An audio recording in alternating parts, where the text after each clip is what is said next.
Greetings, ladies, and zombies. I'm your host, Immortal Brendel, and I'm joined here by this fabulous panel. But this podcast is actually our first one this year, I believe, and technically our second Resident Evil related thing. But besides the point, though. But today we're talking about Resident Evil 2 Classic. And my panel today is start from the top. Black Shadow. Intro yourself.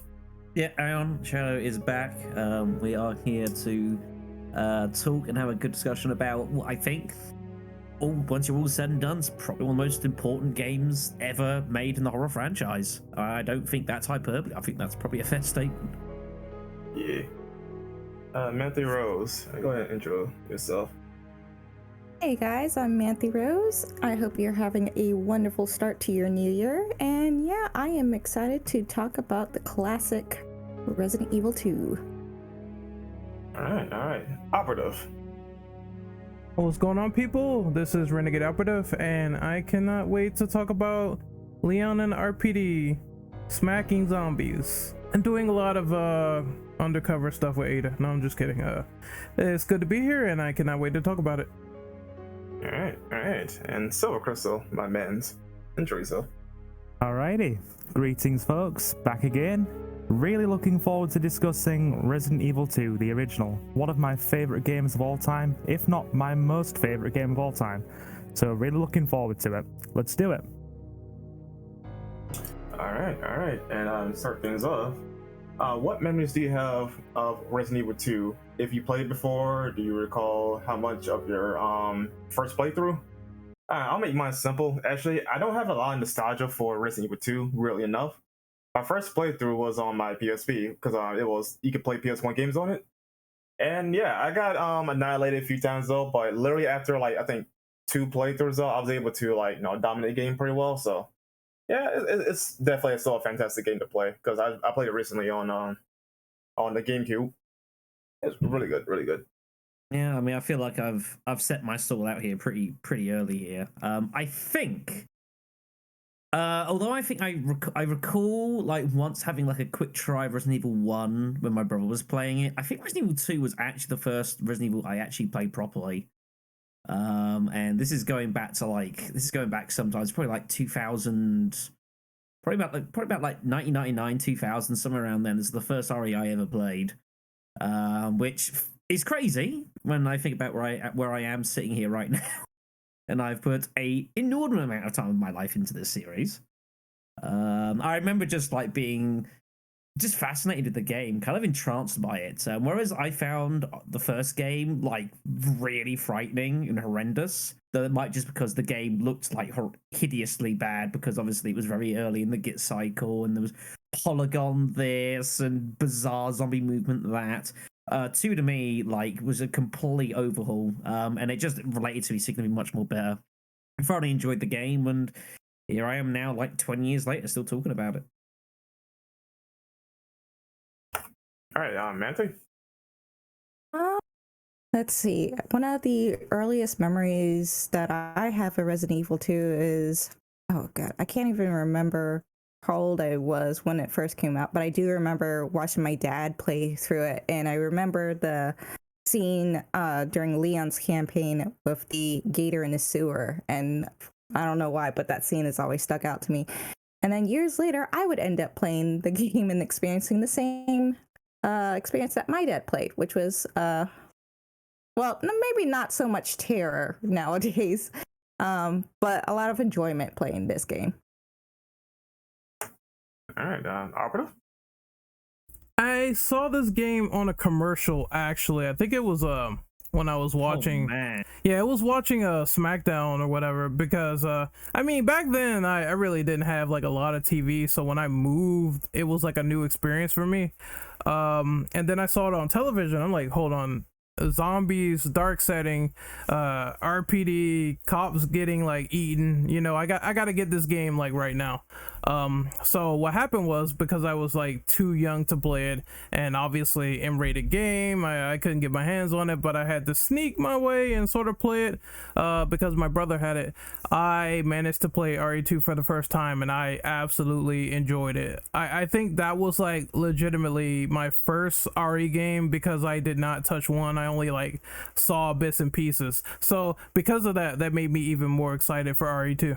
I do recall as well, because I've watched back through like a lot of wrestling from back then. I do recall Resident Evil 2. I know it specifically sponsored one of the pay-per-views. I can't remember for the life of me which one.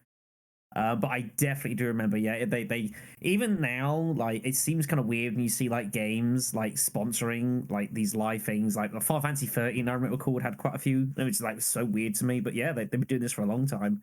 And yeah, Resident Evil 2, like watching back now, you see like these adverts for this game. It's just like so bizarre. It's so strange. They're just like, look at these amazing graphics. I'm like, really? How little we knew, but yeah, I do remember this. All right. Silver. Yeah, alrighty. Kind of an interesting one here. I was actually way too young to play it when well, not like way too young, but I first came across Resident Evil 2 probably when I was in my early teens, so into the PS3's lifespan. And I'd played Resident Evil 4 beforehand. And I thought, you know what? Let's go back. And 2 kind of got my attention. So, Shadow might remember this, actually. A retail game store in the UK called Game Station. Yeah. That was before it got bought by Game, and then it all fell apart. Bingo, exactly. Those were the days. Got one of my parents to pick it up from Game Station for me.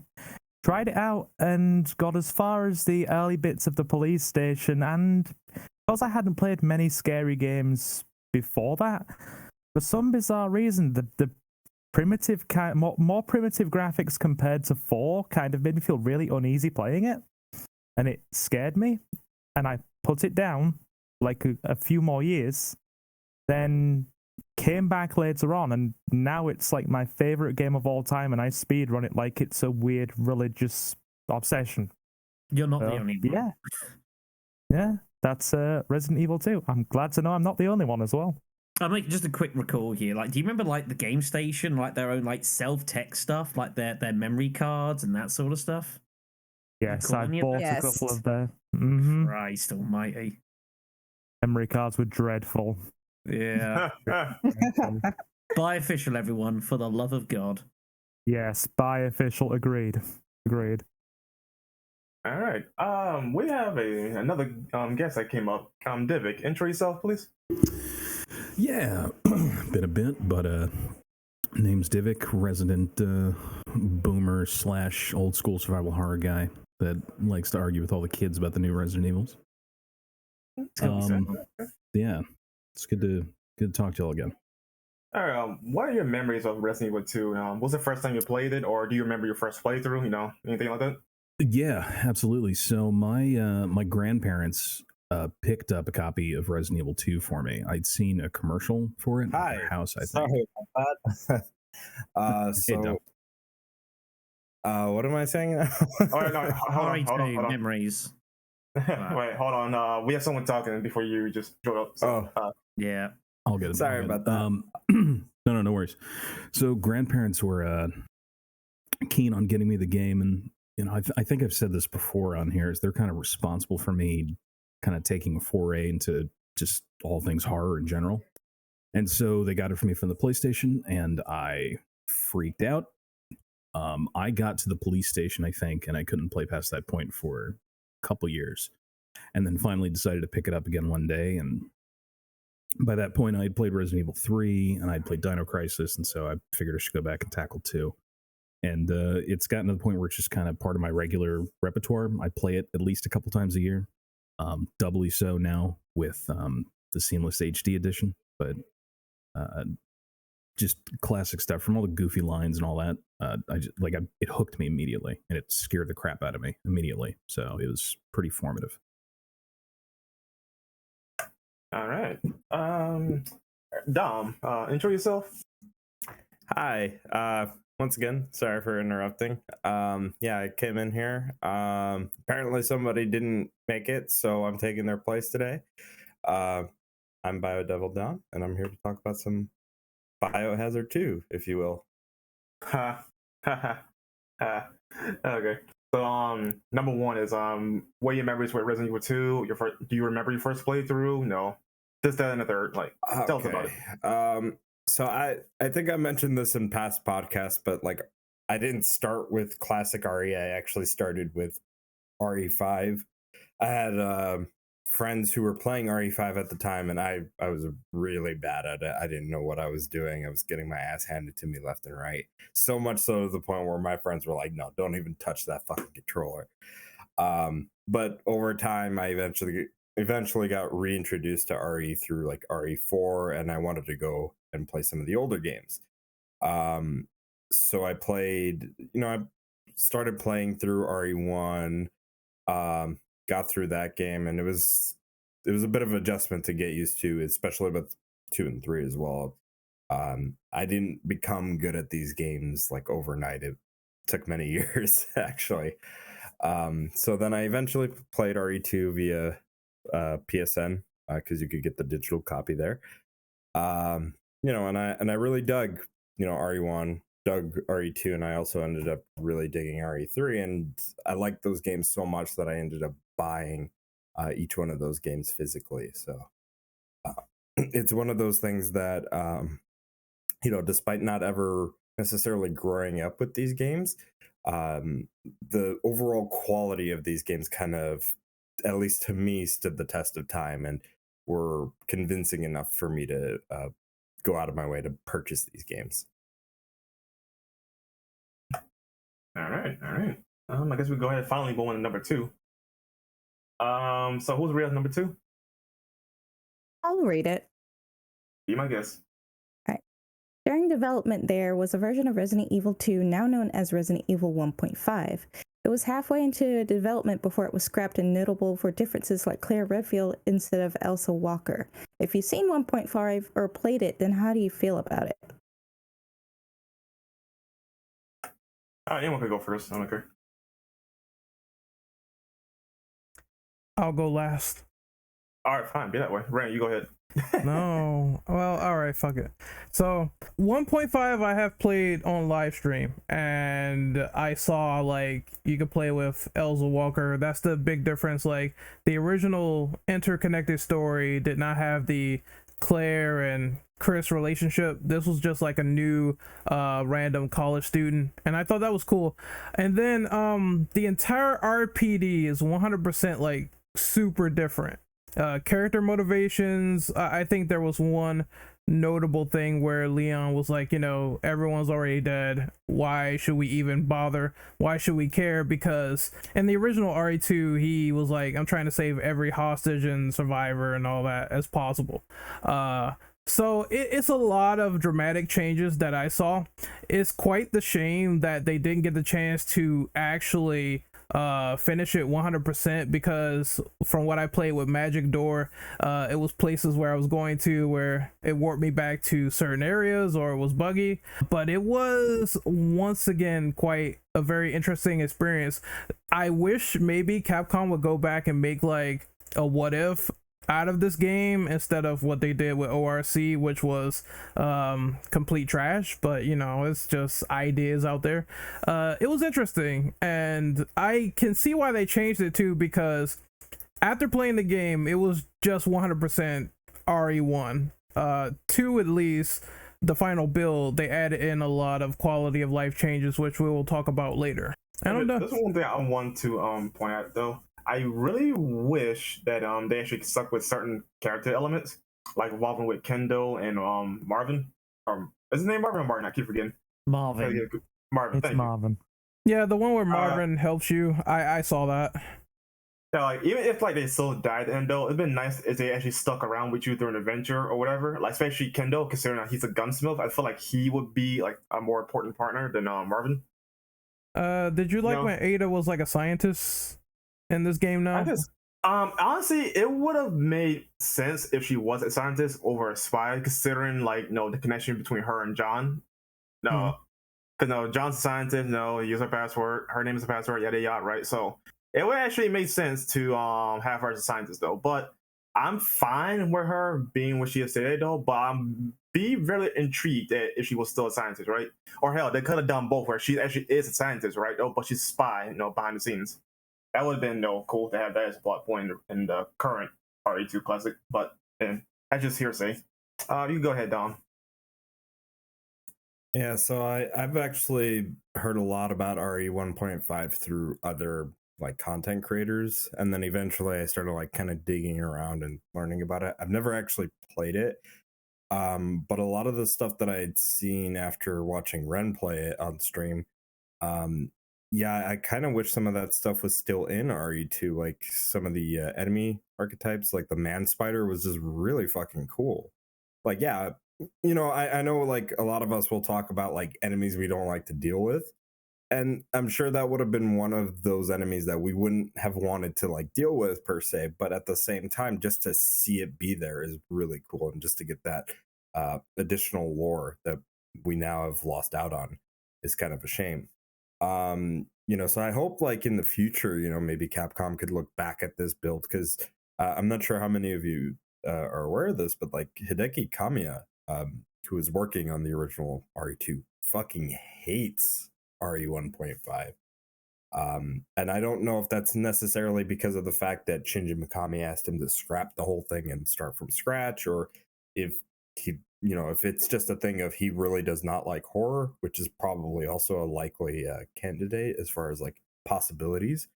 But that's just one of those things where like, since he's not there and Capcom's kind of doing whatever, I don't see why they couldn't revive that idea for, say RE9, or maybe potentially like RE4 remake if they can make it work with like the Plagas, or even Code Veronica remake if they wanted to do that.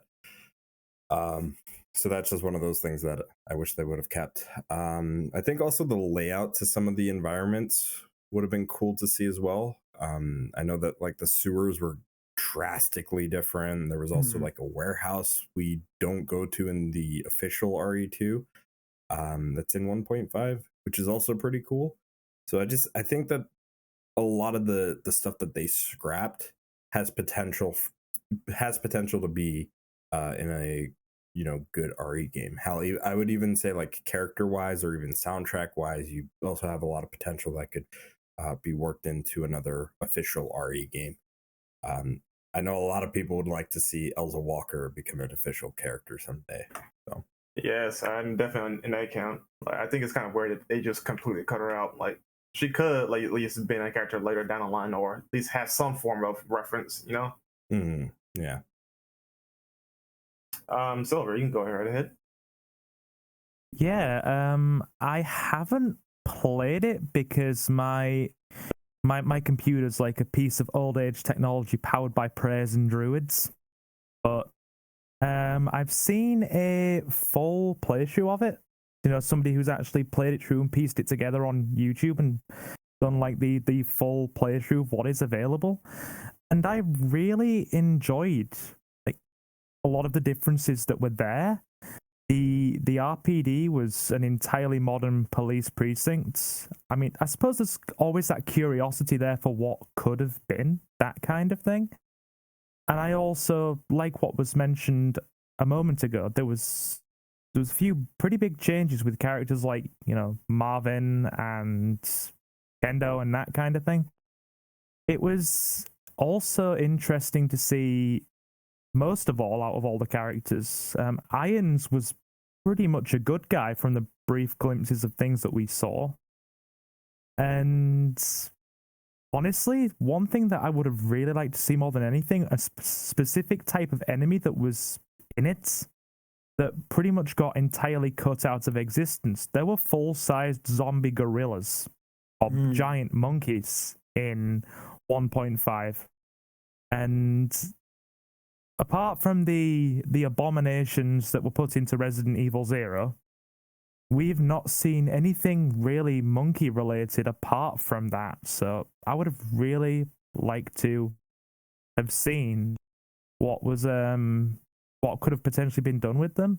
And I mean, yeah, I was go ahead. just gonna say, while I would agree, I've seen the Eliminators. I know what they're like. I'm hesitant to agree with you. Oh, Yeah, zombie gorillas don't Monkeys. sound- fucking hate that enemy so much. Like, can See, we that's burn why I it? brought that shit up earlier, because I was like saying, you know, like with the man spider, for example, right? Like there are enemies that look like, yeah, you wouldn't want to deal with them in an RE game, and I'm sure everybody's gonna say that. But at the same time, at least, you know, as far as curiosity is concerned, you know, you kind of can't help but be curious and wonder like what they would have been like in an official RE game, and also what lore could have came out of that, you know. Burn the monkey's nutsack Yeah. off with like a laser beam or something. I don't know. Oh man. I mean, Pretty sure that's a fetish There's video on the internet always- if you look hard enough. Oh fuck. monkey nuts, All right, ladies and gentlemen. Okay, no. Moving on from that. Yeah. Who wants to go next for question 2? If Silver's finished. Yeah, go ahead. Devik, Matthew. I honestly, this is one of the like few things as far as like old school Resident Evil goes that I really don't have a lot of experience with. I've meant to check it out for a couple years now. I just never can find the time. The little bits that I've seen looks fine, but without actually putting hands on it or seeing a final product, it's kind of like, you know, Fahrenheit, or I think that's what it was called. No, Indigo Prophecy. Indigo Prophecy looked fine until you played past, you know, the vertical slice. So I don't know. Yeah, same. I've heard of Resident Evil 1.5, but I've never actually played it for myself, and I don't even think I've seen any playthroughs of it. I do remember the costume that Elsa Walker wears that you can have Claire Redfield wear in the remake of it, but that's pretty much all I know. Yeah, I think it's one of those cases where there's always going to be a lot of what if, because that's a very popular thing to sort of do, and people always want to know, what had happened. But I as much as it would have been cool, I think, to see what it could have spawned out of. I think judging by what ultimately did come out of the project from Reese just totally scrapping it and starting again, it was probably the right call. I think that's probably fair to suggest, right? I'd say so. If you think about it, right, just in relation to this, one of the reasons Resident Evil 2 is so loved is because of the design of the RPD and all of the puzzles in there. So if you would have had a really bland kind of police precinct, like I said, the curiosity is there, but it might not have done as well comparatively to what we got as the final product. All right, anyone else want to go on question 2? I just wanted to say, kind of like in response to that last bit, and I kind of agree in that sense of like when you think about like RE1 in comparison at the time, right? You're going through this old mansion and it seems ordinary at first, but you know, you soon discover that it's really just messed up. And that's kind of the same design philosophy with like the official RPD with RE2, where, you know, it seems, you know, relatively simple at first, and then it gets really convoluted with all the keys and puzzles you have to solve throughout that game. Excuse me. And I think, like, you know, like in that regard, it's one of those things where, you know, that might have been part of the reason why they decided to scrap so much of that original RPD. You know, despite it looking rather interesting and rather modern, or rather, you know, potentially more futuristic compared to most modern police stations at that time. You know, it really depends on what they were thinking at that time with that design versus the official design.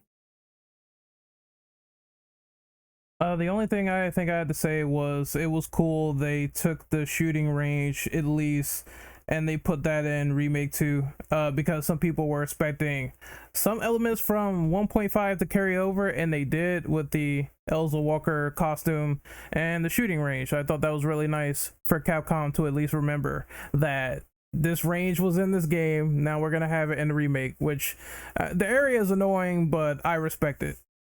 Yeah, because God forbid, you have a shooting range inside a police station. No, it's annoying because when you go in there, you can't see shit, and the zombies are in there, and it's like, well, I guess I have to guess where I'm gonna go, otherwise I'm gonna get like bitten. So yeah. It's perfectly fine. You can go in there before they wake up. Also, for what you said, I mean, look, there's no bathrooms either, so Remake had to fix that. I mean, let's be honest. Yeah, that is a bit of a problem. Yeah, where are you gonna go? Like on the floor? Outside. Outside like an animal. All right, yeah, I got you. Like a monkey. Yeah. Listen, that happened this summer. God. It was a bad time. All right. All right, so I guess we can move on then. Who was real number 3? I'll read I can number do it. 3. Or If you want to go ahead, you go first. I'll do 4 or something. Okay. Don't mind. Okay, sure. So this section is about quality of life improvements over the original Resident Evil. The second entry included more details like color-coded doors on maps, different environment speeds, different movement speeds, my bad, for being injured, reworked enemy animations, and so on. Do you think this is just part of being a sequel, or did these really help make RE2 feel more realistic? I will say both.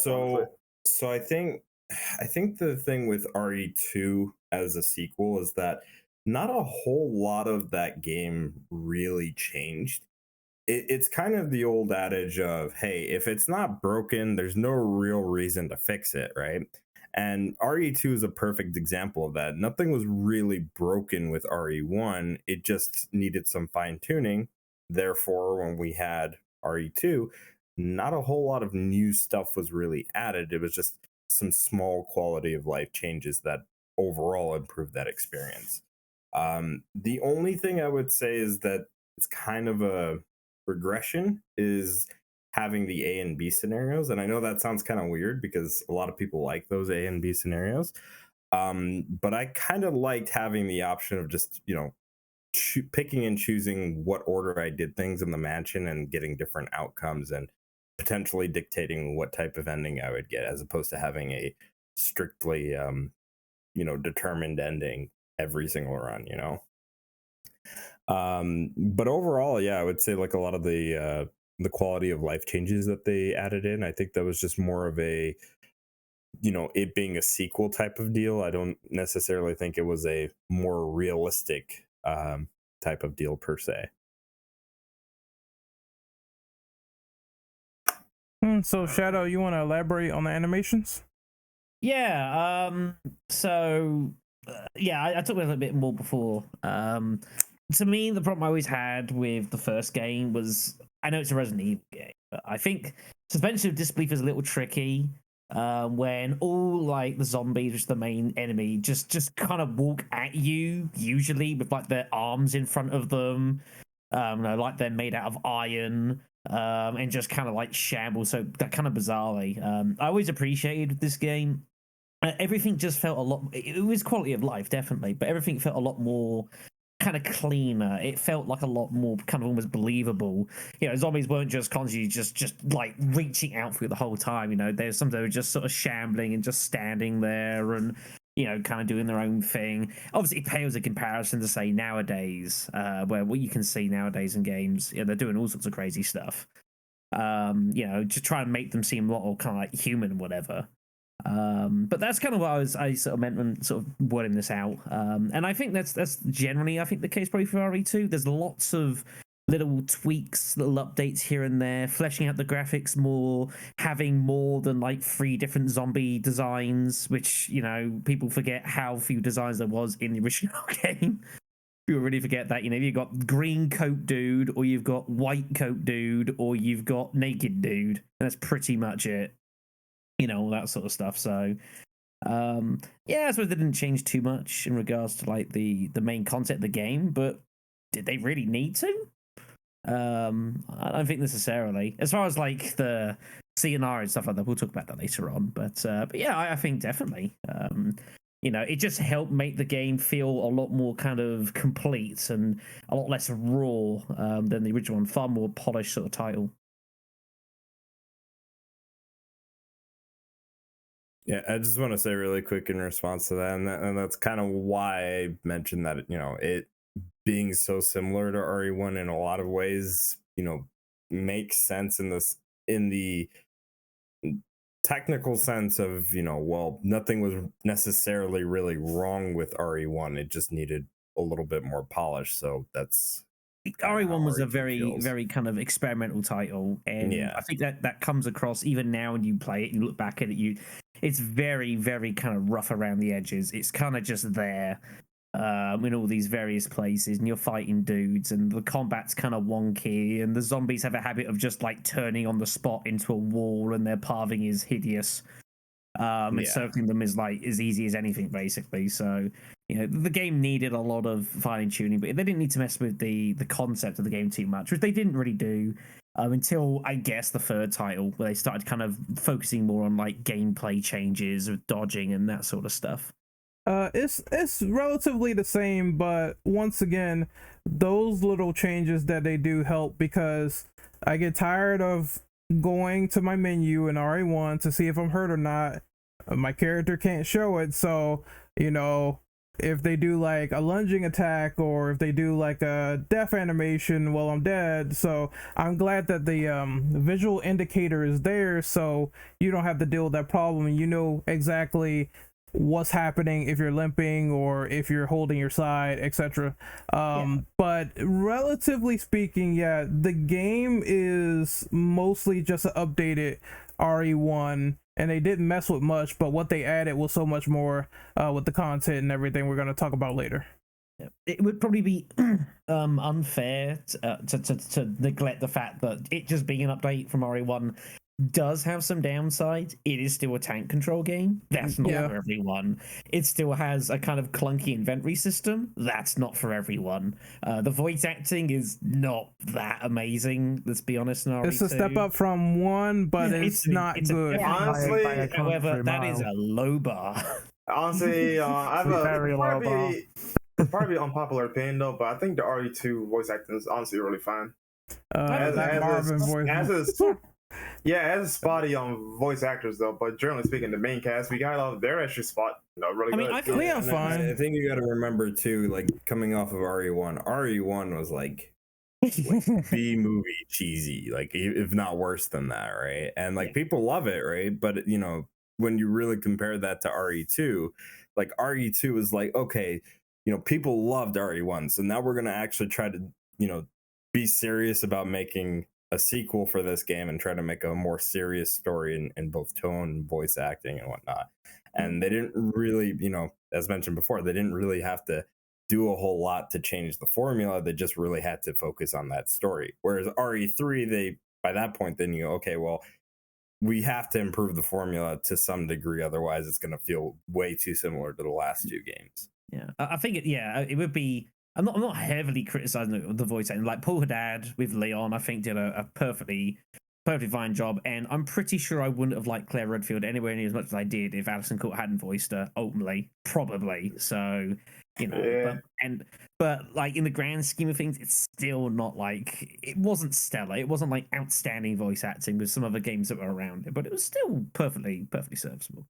Yeah, I feel like, it was back in the 90s, so, the voice acting, and not just this game, but like in a lot of the other 90s games were just going to sound, cheesy, but over time it did get better, though. Yeah. Your mileage will vary. I still think we should all take a shot every time Leon says the phrase 808 in that game. Impossible. Man. Yeah. Yeah, there's those annoyances. And I mean, like, for voice acting, MGS, I'm not sure when that came out, but I think that's when people started looking at it, like, critically. 98, I believe. Yeah. It was the same year. Yeah. Played that year. Yeah, so when that came out, people started, like, saying, oh, shit, well, this is actually, like, a movie. This is movie level, so... but for RE2, it's still kind of cheesy, in a sense. 808 and whatever Marvin is saying when he's like moaning before he turns into a zombie. Can I say my favorite? Sounds like a whale. Best line in the game, bar none. Ooh, sorry about that, babe. Oh yeah, from the beginning with God. Kendo. Very Canadian too. Sorry about that. Yeah. Oh God. I think they even had fucking Steve say it Yes. sorry like that He in did say that later on, yeah. Sorry about that. They sound like Canadians. That's so weird. Yeah, Like, They are. Yeah, Yeah, they because are. most of the Yeah, voice actors Canadians. were Canadian. Yeah. Canadians. I forgot Probably about that. Poor dad was Canadian, anyway, wasn't he? Yeah, he was, and I think Paul Mercier as well as Leon Canadians before they all changed it to like U.S. So interesting bit of history. Localized. Yeah, interesting history. Mm-hmm. One So- quick thing to add about the movements system for being damaged and whatnot. Speedrunners, worst nightmare. You take Yeah. more than 2 hits, go down to caution, your run is over. I mean, that's to be honest, you guys do. That's your own fault. I'm not. You know what I mean? I understand, but it makes sense. You know, I mean, if you're beaten up, like, yeah, you should be a bit slower. Should be a bit more sluggish moving around. I think it makes perfect sense to me. I mean, you know, It gave you a reason to like keep yourself in fine, so that like you were, if you're in danger, like you're kind of being slightly punished for it. You know, it was like a reason to kind of keep, not just constantly. Oh, I'll just wait until I've got the tiniest bit of fraction of health, and then I'll heal myself. You know, to get the max at the first aid. It's like, well, I'm already slower and sluggish. I'm going to take more damage anyways. Maybe I should think heal. well, that's partially correct. I think it's also just the notion of like in RE1 you didn't have any sort of visual indication. Oh yeah, of no, what I your health agree. was. It's So certainly, it's like there's a very good potential where somebody wasn't paying attention to that and they would die to that, you know? Yeah. So Mainly that's just by- one of those like quality of life changes, even though, yeah, like some of those animations might be a little bit over exaggerated now. You know, they do help in the sense of, okay, well, now you have to kind of be mindful of like, okay, if you want the fastest movement, you have to be in full health. Mhm. If you want to make sure that your health is generally fine, you're going to tell by what your character is doing visually as opposed to having to constantly check your inventory. I do find it funny though. If I took an injury though, suddenly I'm just severely crippled. You know, like I think it took it a little too far in some areas though. But you know, at least we have it. You know, Yeah, I mean, you're fucked. I was gonna say too, really quick, because we did not mention this, but the item boxes, because RE2 is the one that introduced the color-coded items in the little like dial or whatever on the side, because you didn't see that in RE. was Resident Evil 3. no, it was just our list of items, and he Was it RE3? I thought it was RE2. Yeah, RE2 that did I'm it. pretty sure that was RE3 that did it. Oh, it might well have been actually. Actually, no, Was it? yeah, you're right. Okay. It was RE4 that gave you like a listing of it. Yeah, it was still- Because I know like when you go back to like RE Remake, for example, they don't have that. The only thing they have I is I just played it recently. I don't remember seeing it in an item box. Actually, Yeah, I'm pretty no, sure that's yeah, only yeah. RE3. that they did. Okay, yeah, I might have gotten that confused. Well, there's a lot of similarities between the two games, so it's Yeah. but anyway. Well, I mean, like I was gonna say, Leon kind of looks like the Hunchback of Notre Dame in Remake when he's like really hurt, but he can still like move kind of fast, so it's kind of funny at the same time. But I see the big deal about animations. it was a necessary evil. Like the game had to develop in somewhat, and part of that has to be graphically and like kind of what you interact with. So One thing I did like that I'm sure nobody has mentioned was I do like when a zombie grabs you and you shake them off. Sometimes the arm could be like stuck to the character. oh yeah, That was kind of I had funny and that. kind of great at the same time because I saw that like when I was playing it just recently. very. That's kind of rare for that to happen though. Very But yeah, It's rare. Holy shit! yeah. it doesn't happen often. You could easily go several runs of that game, and that never happens. Definitely. I had something really interesting happen during today's run, actually, before the podcast. I had a zombie grab me. I managed to hit the button so quickly that I got out of it, and it took his arm off in the process without me being hit. Whoa. Huh. So that actually happened. Yeah, it was pretty impressive. Can't say I've Oh, seen I that liked it. either. Yeah, it's most very ARE rare. games, like if you're like pressing like as you're being grabbed, like basically beforehand, like there's quite a lot of them. You can like literally escape a grab before taking any realistic damage. Outbreak's the same. You can do that as well. There's a few others you can do that as well. If some of they changed it later on with like RE4 and RE5. There's an initial period where you can't get out even if you tap like a million Oh times. god, RE4 is the worst with it. You know, when you get grabbed in the front, no, that's when you cannot break out and you still take damage regardless how quick you do it. Yeah. Now, if you get grabbed from the back though, then you're fine. You won't take damage. You just gotta shrug them off quickly. But Yeah. god, that's the thing I really, really hope to change in the remake. But anyway, that's irrelevant right now. The remake guess- doesn't exist. That isn't confirmed. Hint, hint. Hint, hint. Nudge, nudge. Or leak. All right, I guess we'll go ahead and move on to number 4. All right. Yeah, so That one. Let me scroll down. Give me a moment. Resident Evil 2 shined a spotlight on a new mechanic called zapping. This meant that if you played as Leon and took something from Claire, it would affect her campaign and vice versa. They also added in scenarios where new branching paths were discovered if you played on scenario A or B. What impact do you feel these had on the game's replayability and possibility on future games in the genre? Oh, sorry, and possibly on future games in the genre. Sorry. I am happy that zapping system exists though. I wish they could have done a little bit more with it though, but it was for what it was. That was really cool. But the best thing they've done though was definitely the scenarios. Because I love how when you play on obviously on A and B, you know the whole script of the game completely changes depending on like Leon A, Claire B, and vice versa. Yeah, it definitely gave a lot of replay value to it with these scenarios.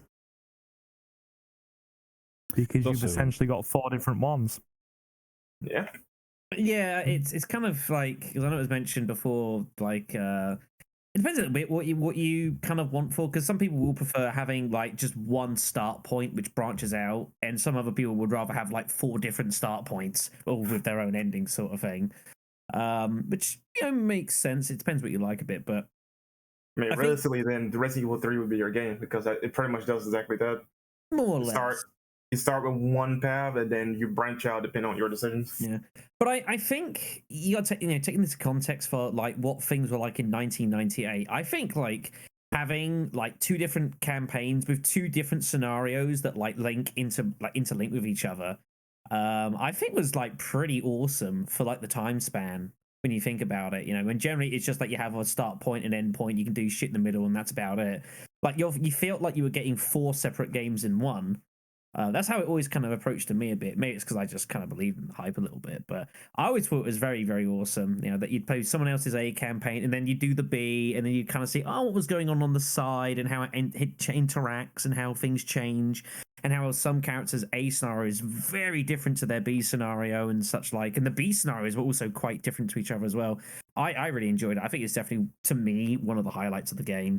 And then it was fine because obviously the B scenarios were typically somewhat more difficult and challenging, but that's fine because you've had to play through the A to get to the B anyway. So I was perfectly happy to have a bit more of a challenge, even if like the first one I think I did was the Claire B scenario. I think was the first one I did, and that beat my ass. I remember struggling with that significantly when I first hit that on. That was really tough. I feel like the B scenario is more up my alley because technically it is shorter because you're pretty much starting like a little later compared to the the other side, right?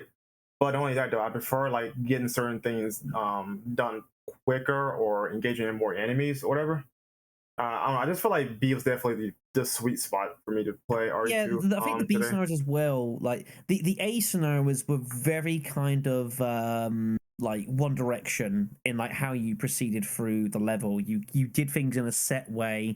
There's very little scope for any variance. Whereas the B, because it like put you in like the side of the map, like you could take on like the second floor stuff first, you go first floor stuff first. Like as far as the police station was concerned, you had quite a lot of flexibility in how you wanted to approach the beginning of the game, which could make a huge difference because you could take a bad path and like not take the secondary weapon very early on and have a pretty miserable run for like an hour.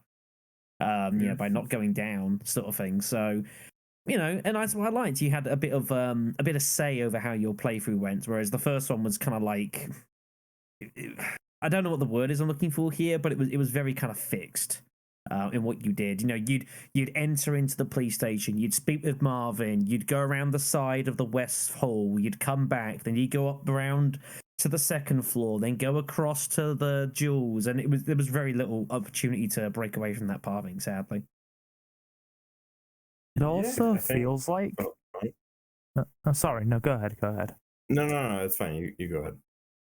I was just going to say, it also feels like that they upped the difficulty to some degree with the B scenarios, almost as if to indicate to the player, okay, you've been through this once, you kind of know the ropes now, we're going to make things a bit more challenging on your second go through with the other character.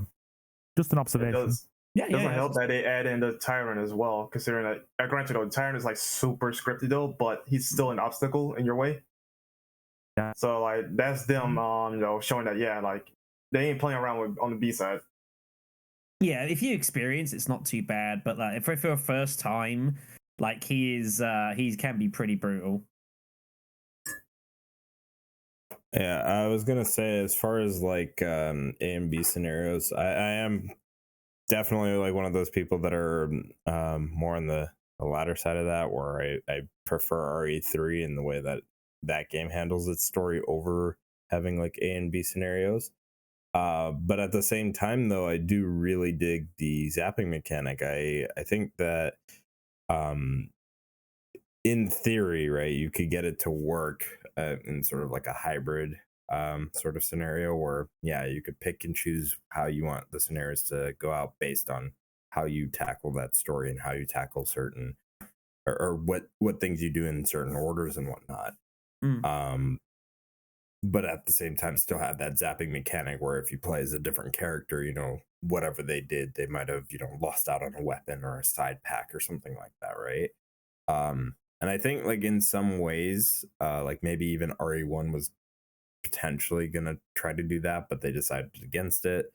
Because I could definitely see something like, oh well, in RE1, Chris never got the grenade launcher, for example. So maybe RE1 with the zapping mechanic, potentially Chris could get it and Jill not, right? But it's just one of those things where, while I like the idea, I do definitely prefer more of a approach where you kind of pick and choose where you go. You dictate what sort of scenarios happen based on the order of things you do, and not having to be like forced necessarily to always get the same two outcomes for both A and B scenarios. Because while the other, while you do get the different cutscenes and different scenarios throughout both the A and B scenarios for both characters, you're still getting the same two endings. You're still getting the same two intros. So it's one of those things. Well, while the story itself, everything in between is great to see all those changes, not having a difference in outcome, to me at least, is kind of a downside, at least to me. Honestly, that's not necessarily a big deal though, considering how much you're going through in the middle, right? It's fine that you only get one ending though, because at least you can at least have a different variety of play during the adventure, right? Because honestly, not everything realistically needs like multiple endings though. But also, technically speaking though, that's not true, because depending on the last character you play as, though the ending will be different. Well, I say that in the sense of like you're still getting the outcome of, if you're playing the A scenario for either character, you only get the ending where they fade to white from the train, right? Whereas the B scenario shows you them running away from the train as it's blowing up and going outside of the train tunnel. Right? Like a true ending. Yes. Yeah. Yes, so though, but also I might add that the character dialogue is going to be different depending on who your last character is. Yeah, but it's still for the most part like the same outcome. Whereas like, and I mean, yeah, you could kind of look at this the same way with like the RE1 endings. Like most of the alternate endings, right? They're just variations of one another, which isn't necessarily a bad thing. But I think at least for me, I like being able to just, like if I did something out of order because I knew that I could do this puzzle faster because I knew where to get all the items and whatnot, as opposed to doing it the way that I did it in my initial run to completely change up the scenario and in the story and maybe determine what the outcome of the ending is based on some of my choices. I feel like that's a much better alternative, at least in my eyes. But again, I get where, some people might not feel that way. I think one of the underlying themes for RE2 is about consequences. I think it's it tries to do it in a couple of ways. Obviously, with the whole zapping thing, like you go to the underground locker and you take one weapon. You got the submachine gun, the side pack, and you think, oh, that'd be useful. I'll take them. You take one, and then you got to take the other. And the game's like, well, maybe you should leave this for Claire. Stuff like that. But I think it also tries to get that across in with the plot as well. Like the fact that the events in the mansion happened and stars got decimated and they came back and said, we have a serious problem and no one listened. Here's the consequences. The town's gone to absolute hell. And other bits and pieces like that. The UBCS team gets the G sample off of Birkin. In the main process of it, they shoot the fuck out of him. What are the consequences? They all get murdered because he has to inject himself to keep himself alive and that sort of thing. The USS, UBCS, whatever the hell they are, state troopers, anything you want to call them, that sort of thing. So, but I think it's one of the things as well. I think they try to get across that they wanted to. With the story, have everything. They wanted to have the idea of everything that's happening has a lot more meaning than just some incident that happened in a building and it blew up and that's it. They wanted to establish a far greater universe for the plot to make sense in, for the plot to live in, and then to have consequences and further impacts further down the line with more releases. Here we are in 2022. We've been in Europe, we've been in Africa, we've been in China. We've been all across the world. I'm sure we'll be on the moon probably with Resident Evil 11 or thereabouts. We'll be having intergalactic adventures with alien races getting turned into zombies by Resident Evil 16. And it all started because of this zapping system. So everyone will be grateful for that. No, but I'm just saying that it was cute. I think just on a superficial level, it kind of made sense because it wanted to give you an idea of if you make life easier now, you're going to make life harder for you later on. But I think it plays into kind of one of the underlying themes of the game as well on the side. For interest's sake, no, go ahead, Ren. Go ahead. Oh, I was just gonna say, one thing I really liked about the zapping mechanic is the fact that it affected other campaigns and there's certain doors that you can't open unless you do the fingerprint scan. That's room. Yes, I was going to mention that. I forgot. Yeah, later in the game. I also like A and B scenarios to the point where I like how when you go into B scenario, the bosses are sort of growing and developing in mid state. So I think Birkin, for example. Yeah, Birkin. Unique variation in a B set. Yeah, he's G3. Birkin's a really clever plot device. Yeah, he's G3 on the train, whereas on the A scenario, I think it's G2 or something like that. It's very impressive for the evolution of the bosses that you go through. Yeah, and it's a very clever because he uses Birkin as an unofficial, like a timer, like a clock throughout the scenario. So you obviously take on the A scenario, and the first time you fight Birkin, he's already pretty heavily messed up. Yet in the B scenario, you fight him a lot earlier on when it's only his arms going. He's still reasonably human at that point, and it just gives you trying to give you that kind of scope of time progressing throughout the game and the different times that people interact with them and how everything interlinks, which I thought for its time in '99, I think was really, really cool. I might add also to that, I like how each campaign has its own boss fight at the end versus how Remake, for example, did it, where the character faced against a particular boss versus the scenario or playthrough you're going through. You're facing the boss. I know I talked about this when we did the podcast for that one. I think the whole they weren't A and B scenarios. They were first and second runs, were they? I think technically there was technically the same thing though. It's just how they structurally it was. They were only really the same thing in name only. It was kind of a homage to the A and B scenario stuff of old, but it didn't play out anywhere near like it. My one disappointment of that game.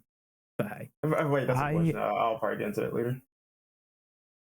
I actually heard a rumor just I'll leave this for the actual question later on, but I'm just going to add into this that I also heard the whole first and second scenario thing for the sequel. Like I said, there's a question for this later, but I'll elaborate there. Was actually added in extremely late into development because of fan request. Yeah. I heard that. Don't know whether it's true or not. Hmm. And one last thing I was going to add as well while we're here. About the zapping system. I believe there's 3 moments where the actual actions can have consequences, right? Because I remember the scanner was mentioned already. Then you had the locker in the basement, and I believe the last one is the window code, right? Yes. Where you put it in and it lowers the shutters down. Very, very minor thing, but had a surprisingly big impact potentially on the B scenario because it comes, you get the cord to shut a choice of window corridors, which, to be honest, in the A scenario makes not a blind bit of difference because by the time that event triggers, you never go to those areas anyways. But it does have a definite impact on the B scenario where you put it. Yeah, that is for certain though. I honestly, that's the one thing I actually dislike because it legit does nothing for the second player. It just makes things more difficult than it really needs to be. At least you get to choose where it's more difficult. But yeah, true. I think there's more of like a little bit more of like an afterthought. That sort of struck me as something they kind of threw in like last minute. It's like, oh hey, we could do this. This is kind of cool. And it's like, it's alright. Do not put the core on the west side hallway. For the love of God. Ignore that and do it. Ren's just lying to you. He wants your run to be extremely difficult. Okay. It's true. Make that take that for what you will. Make your run as easy as you think it's gonna be. or just hate yourself. Yeah. As you think it's gonna be. Or just go into like all the zombies near the basement where you got to go back like 5 times. Yeah, and before we move on to like, I just want to say like, I don't dislike the idea of the zapping mechanic. I just think that like as far as it was implemented in 2, by comparison to like how, because I have that bias for RE3 and also RE1, I think in the future, if Capcom were to be interested in potentially reviving that mechanic, I would love to see them, expand upon it and have more of a consequence to every one of your actions. But a lot of more modern RE games are trying to stray away from having multiple characters in the fashion that they had in their older RE titles. So seems to be kind of out of vogue a little bit for some reason. Yeah. So, but in the future, if they decide to, potentially bring that back and actually try to really focus on implementing it in different ways they couldn't have before, I'd like to see them at least make the attempt for it. Okay. Everyone's pretty much hit everything I've wanted to say. I guess. I mean, yeah, zapping system is neat, but did they ever use that system in any of the Capcom game past RE2? They did in I want to say 0, but there's also they technically do in the Revelations games, but not to the same. Oh yeah, fair. As they did but in 2. No, zapping systems. Yeah, for it's okay. Unique. Can't think of anything. It's a meme. I don't know. No, that's one thing I want to point out too. Is I like how goofy the in-game continuity is when it comes to like doing puzzles and whatnot. Because technically speaking, it's worse than Remake though. But we're talking about that right now. I like how when you go around and start unlocking doors or re-unlocking electronic locks, I'm like, I already did this though. So what's going on here? Is there like a countdown for the locks to go back on? Has to be some kind of overlap, otherwise you're not playing a game the second time unless you set it somewhere completely different. Oh yeah, I get that though. It's just funny having to technically redo stuff that already had been done. Yeah, I agree. It's one of those suspension of disbelief things for the sake of gameplay. Purely that. They technically did it right in early start of the scenario, but once you start getting further into the rabbit hole, like wait a second, the door should be already unlocked. You can't just have the first person unlock all the doors for you, because then it's just like it's so open ended, and you're just gonna put yourself into horrendous spots. So yeah, it's with what was just mentioned there, though. There is it does muddle you up slightly. Because it's like you said, you think to yourselves, how are these doors randomly locked again? But if you remember the downstairs, the basement segment where you go into the kennel, well, say if you use the actual, was it the manhole opener in the A scenario as whichever character. In the B scenario, it's on the ground in the kennel, as if to indicate, oh, that character has used it and then potentially, hypothetically put it down again. So you've got an indication towards something like that with that one specific moment. But then you have the RPD where all the doors are magically locked again, which doesn't make any sense, but at the same time it would take a lot of the core gameplay out of the game if you were having all the doors unlocked on your B scenario, wouldn't it? So you can see why it's there. Which the one thing about that with the zapping system, both of the characters have to touch the computer terminal and unlock doors and all that. Why, when they meet up later in the police station, they do not talk about the big zombie face on the computer? Why is that not brought up at any point in time? The little the test icon. Yeah, it's like this screaming zombie face. Right then, hey, it's kind of weird. Like that would be my first concern. I go into a police station that's all weird and fucked up, and then I see that on the computer. Like it's nope territory, right? Am I alone in that? Fair enough. They don't want to deal with those like mid 2000s shriekers that you got on the internet when you clicked on stuff. The good old Didn't days. they have like a similar thing with Code Veronica on like one of the computers where you could see like Hunk and like some like bioweapons like kind of there's some pictures of them in the background too and whatnot. Yeah, there is. Rings a bell. I guess we'll go ahead and move on to number 5 then. Is it number 5? Yeah, it is. Yeah. Who will read out number 5? I can take it. What are your thoughts on the general weapons distributed between both Leon and Claire? Not just how effective they may or might not have been in game, but the decision to give 2 different kinds of loadouts, with Leon's fairly standard and Claire with several unusual weapon types like the bowgun or the spark shot. I did the weapon loadouts for each character.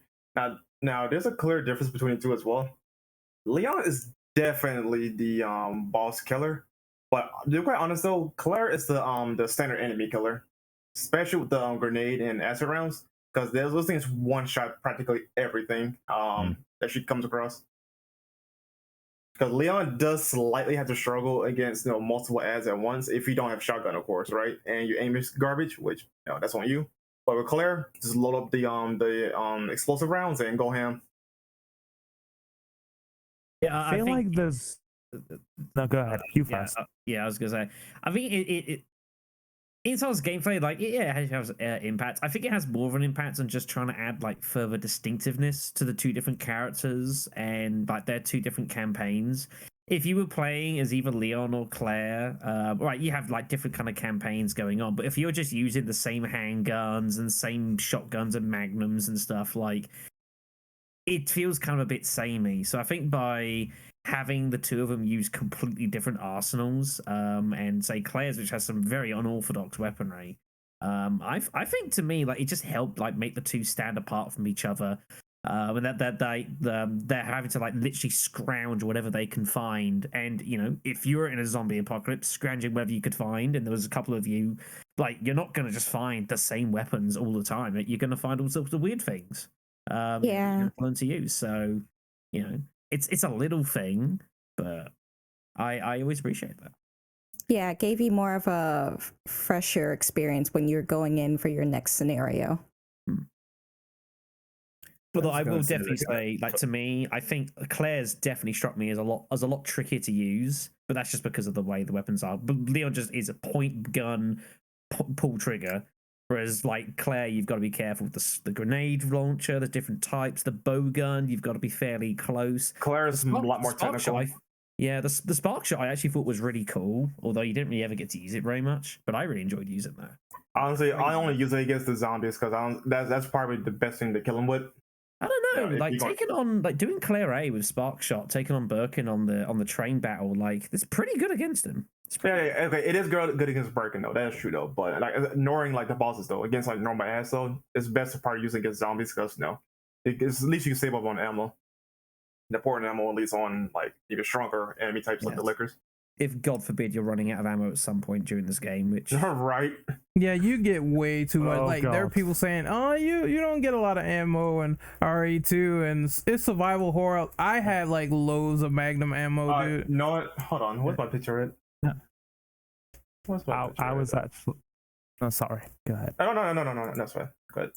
No, I was just gonna say with the ammunition because.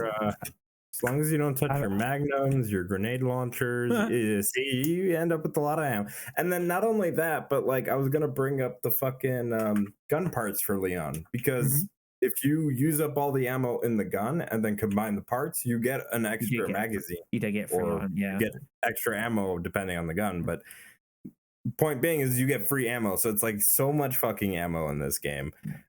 In terms of difficulty, it's like RE2 is fairly easy to go. I will make a special personal mention to Leon's M1100 custom shotgun as one of my favorite video game weapons of all time.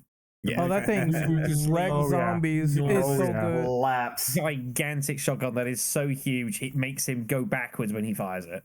No, I love how if you play as Chris though, he doesn't jump back. Yes, Chris just fires it like normal. Chris just tanks that shit. Yeah, he's like, this is pretty standard. Yeah.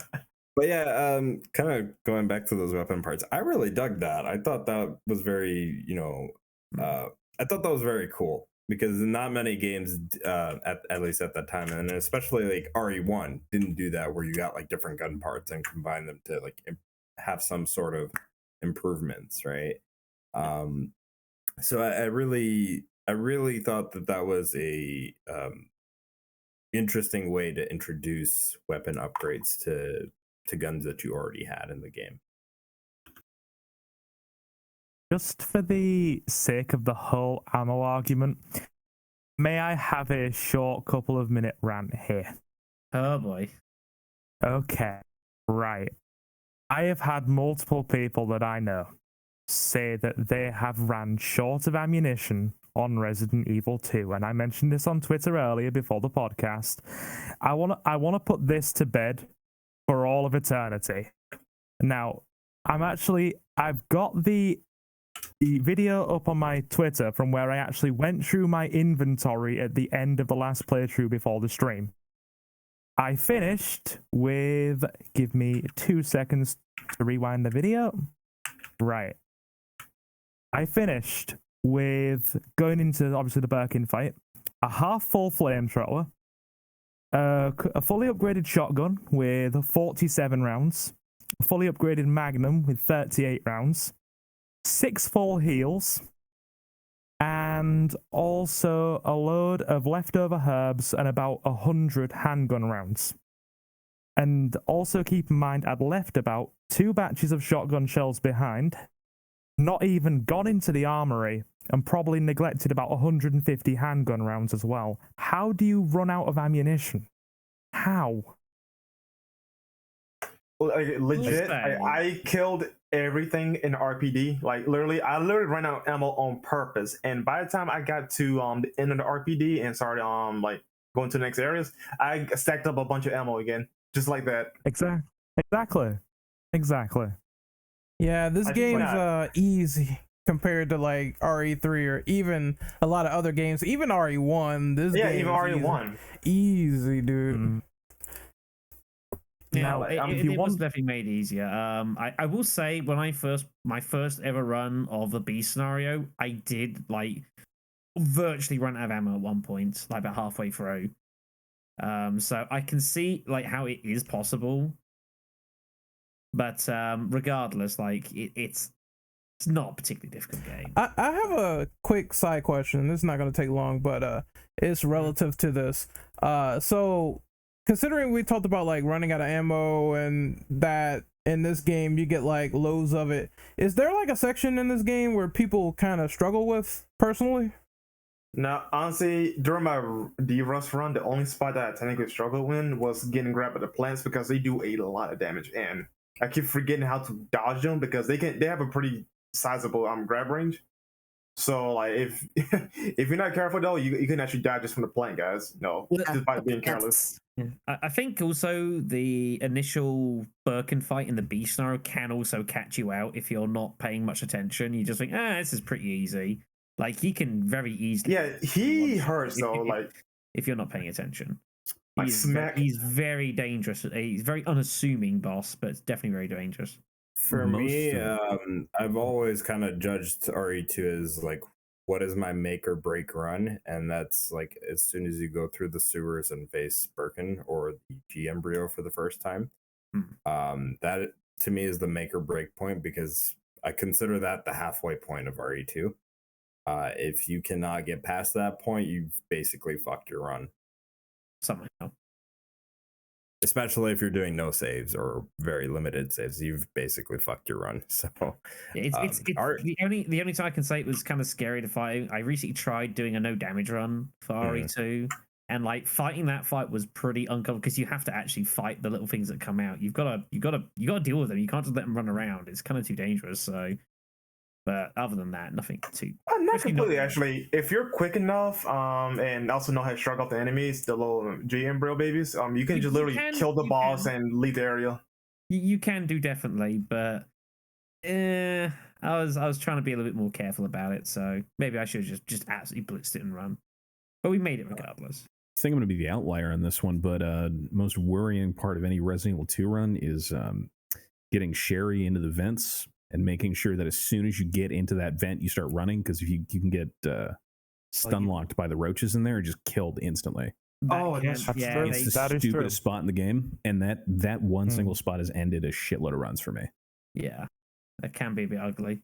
Yeah, I can be sailing clear to that point, and then something loads in the wrong way, or I'm not fast enough, and just a roach nibbles Sherry to death. Yeah. I didn't know the roaches actually can kill you though, until somebody explained to me like, yeah, they can actually murder you. Like, really now? Fuck those things. I got the impression the Source Next version, like they didn't actually do damage. There's another place too where like RNG will not be in your favor with Sherry, and that's when they spawn you near the factory and there's no zombies, there's dogs. So that's also terrible too. That actually ended one of my runs before because I keep getting yeeted by those damn dogs. And Sherry's like super slow, and you're like, oh, what the fuck? I can't outrun these things. So you gotta like really get out of there. Like you really gotta get in and get out fast because you only have like one healing item and that's it. You gotta know the path, and otherwise you're done. Yep. The part with Sherry, that's actually not RNG related. That is purely related to the zapping system. If you're playing Claire A, if you're playing the A scenario, whoever you are playing as will get dogs, and if it's B, they'll get zombies. Yeah, it's zapping dependent. Yeah. It's dependent on the scenario. Interesting, because I thought it was dependent on RNG, but if it is scenario A, you are 3 chief. There was no. I don't think. Isn't there RNG in RE2 or no? There was no particular RNG of any kind of enemy type until Resident Evil 3. RE3 is the one that has the RNG because it has RNG on enemy placement as well as RE2 some other things, but enemy placement is the biggest one that has RNG, I think. Yeah, interesting. I think it was RNG on enemy placement, and then puzzles have RNG. I don't think anything else. I might be wrong. There might be some other things that have RNG, but those two in particular is what I know. But in RE2's case though, it's scenario based. Like for example, you know the spot where you gotta get one of the key cards to open the door in the basement of of the RPD. On B side, you get liquors instead of zombies. Yep. I'll speak my piece on the weapons really quick. Claire's are all neat, but suck. Besides the grenade launcher, spark shot, I'm kind of whatever on. Bowgun is terrible. Okay, I'm actually defend the bow gun here. That, Use it oh, that's against fine. zombies. I defend RE0, so please feel free to defend something bad. I understand. I will say this though, like against the zombies though, that they were really good. I will say that much because one shot, especially up close, will kill the zombie immediately. I'll occasionally, yeah, it'll do that, but most of the time I'm just wishing I had the shotgun. With Leon, because Leon solves all his problems by shooting things in his cannon scenario, awesome, because you're just blowing everything up. And it becomes, Claire's is hard, pretty much, not, I mean, comparatively. Claire's is more difficult throughout most of it because you're using a lot of things that are, besides the pistol, kind of impractical. You know, the bow gun, you need to be kind of close. You don't get a lot of ammo. The grenade launcher, you have a bunch of different rounds to deal with a bunch of situations. Leon, just once you get your shotgun or your magnum, like, it just, the game becomes even easier than on Claire's scenario, even with the tyrant in play. So it's like ridiculous, but you know, that's just me. Yeah, I can deal with like most of her weapons personally outside of the spark shot, because I just can't find any viable use outside of slow Birkin on the train. So I think one main problem though is the fact that, and they kind of fixed this in Remake, is the fact that she does not have like weapon parts, because it's like you get all these cool guns and whatnot, but you can't upgrade them, so you have to rely on that grenade launcher a lot. Admittedly though, it kind of makes sense giving like her loadout, right? Because Yeah. I mean, aside from maybe the pistol though, there's not really much you could do with that particular grenade launcher, you know? Well, you know, bow gun explosives, but we don't get that until like Code Veronica. They didn't think that far ahead. Yeah, they did. Claire does actually get one weapon part in 2 Remake. Yes. She actually gets a high-powered round upgrade, which is the equivalent of being able to fire magnum rounds from her little revolver. Mm-hmm. And it is actually surprisingly powerful. I dare say that she probably has the more flexible weapons in the remake, but we'll get to that in a later question. For the current question, I actually want to, one, come to the bowgun's defense. I'm with Brendel on this one, because the place where I finally came to the realization that, oh, holy shit, this thing is actually useful. You guys know the big hallway that always has about 6 or 7 zombies in it, right near the beginning, right at the beginning of the game. Bingo, that's the one. Yep. I just stood there at one side of it, let rip, emptied the clip, and about 5 of them went down. It pretty much cleared nearly the entire hallway. I also don't disagree that there is a colossal disparity between Claire and Leon's weapons. Like, by about 2/3 of the way through your first kind of go through the RPD, by the time you've got about maybe 20 shotgun rounds put away, and you're pretty much set up like that, you're just throwing the handgun in the trunk, and it's done. Because your answer is, until you get the upgrade to the shotgun, aim up, fire, job done. Or in the case of a liquor, just sidestep it and get out of its way. There's a tactical element to Claire's weaponry, though, which I do genuinely enjoy. It makes you think. Like, they gave you weapons where they all have a specific purpose. Like, zombies are mowed down by the bowgun. Every type of round has a purpose for defeating the larger enemies. Speedrun wise, she's a lot less friendly because of her weapons, but this just comes from somebody who speedruns the game a hell of a lot. Like, I always prefer Leon A because it's very, very simple. Just to blast through and dodge what you can't blast through. Keep your inventory minimalistic, and you're done with a fairly good chance of getting a personal best. Whereas Claire, you've got to consider all the different ammo types, where enemies are, what to use with them, and yeah, just kind of a bit of a segue there. But that's my typical thoughts on the sorry, chat. That's my thoughts on the weapons. I prefer the tactical elements, but you know. Okay. Do we have anyone else to talk about question 5? Because I want to move on to 6 now. Nope. Going once, going twice. So, all right. I'll go really quick. Just one last little tidbit.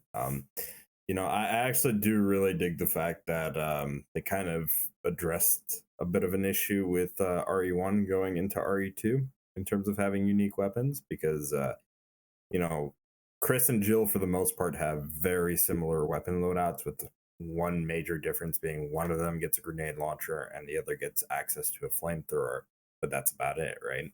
Whereas RE2, you have drastically different weapons for both characters. Like, granted, most of them are the same types, but like they start deviating or being drastically different in Claire's case. So I really dug that. Mm-hmm. Yeah, Okay. apologies for... Oh, sorry, just to add on something that Dom said there, I totally forgot the flamethrower. That is actually quite essential for Leon near the end, because he's got no reasonable way to counter the plants. So he has to pick that up. But there's a trade-off there in that it takes up 2 inventory slots. And if you don't kill the plants with it, they will keep whipping you while they're on the ground, even after you've killed them, and they can do a surprising amount of damage. So the flamethrower is actually quite essential. They really are. Anyway, I would say use the super shotty though, but no, that would still take up a decent amount of ammo just to get rid of 2 of them. Anyway, moving to number 6. What do you think about every boss within the game, including every mutation of William Birkin? Well, my personal opinion, G3 is my favorite version of Birkin though. But I actually got a side question to add on to this as well. But I would tell everybody like finish their list of bosses. But yeah, favorite boss is G3 Birkin.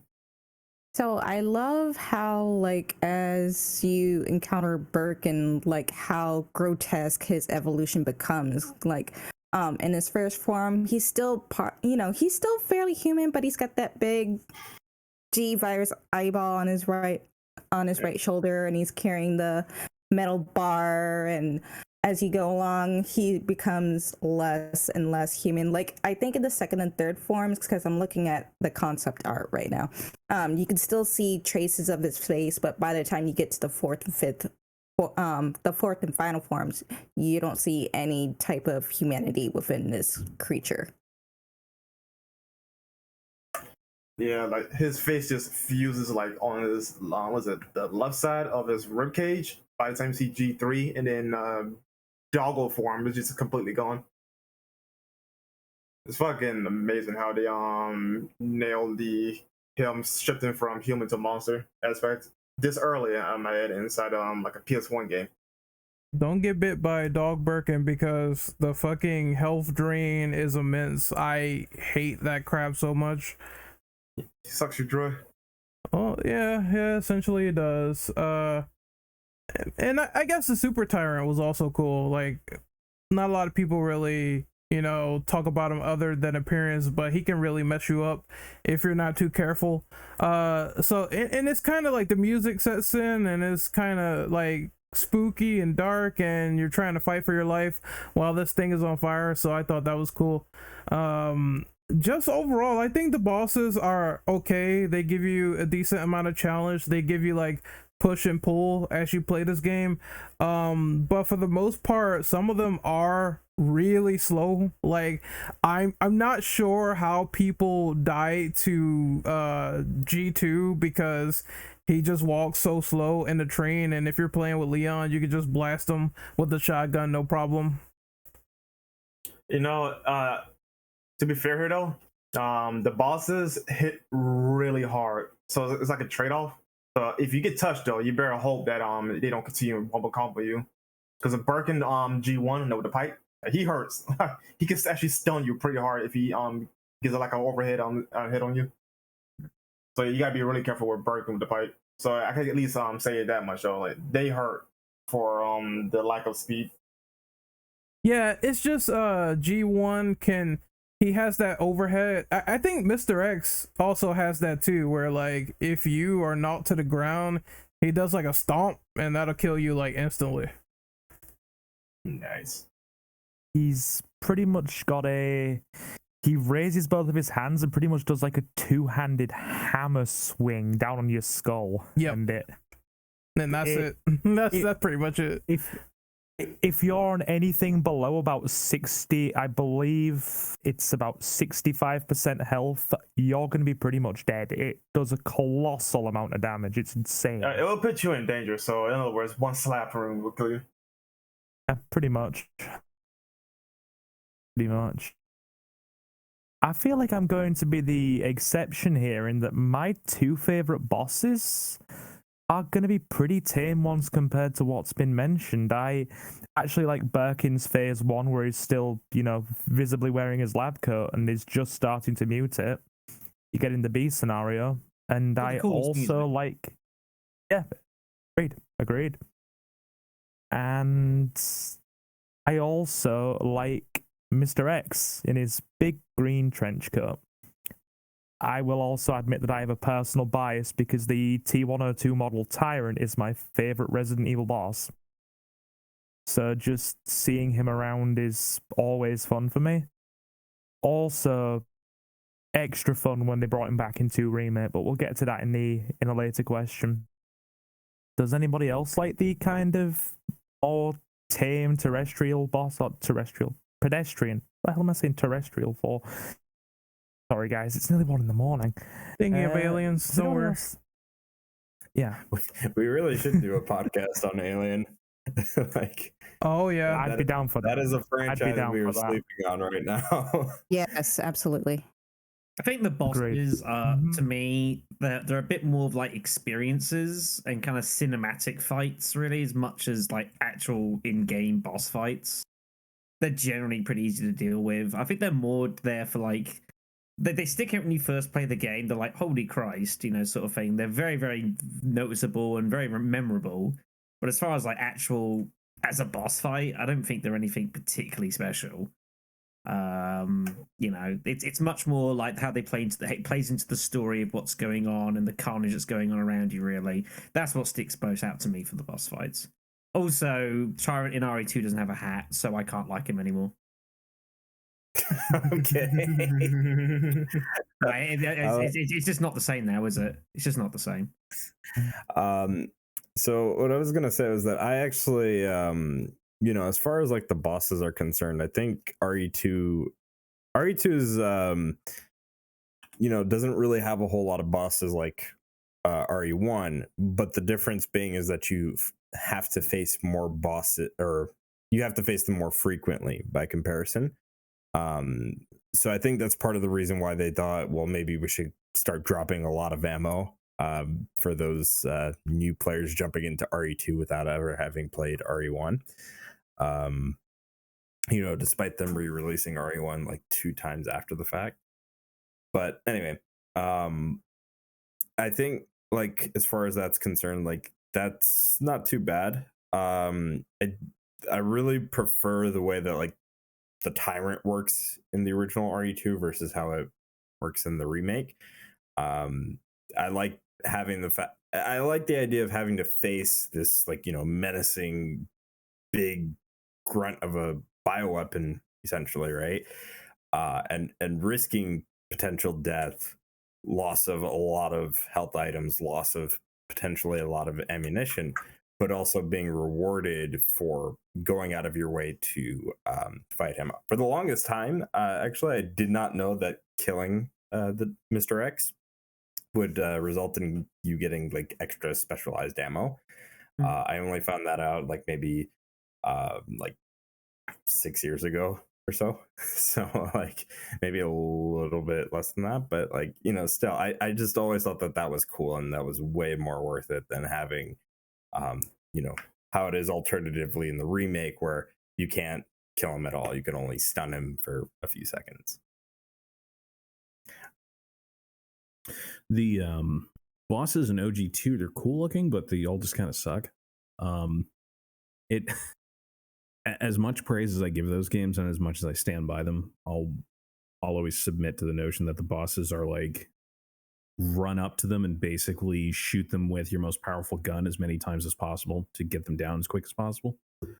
That being said, the way they're designed is friggin' awesome. Like, great boss design, stuck with me, especially the train fight at the end of Leon's scenario.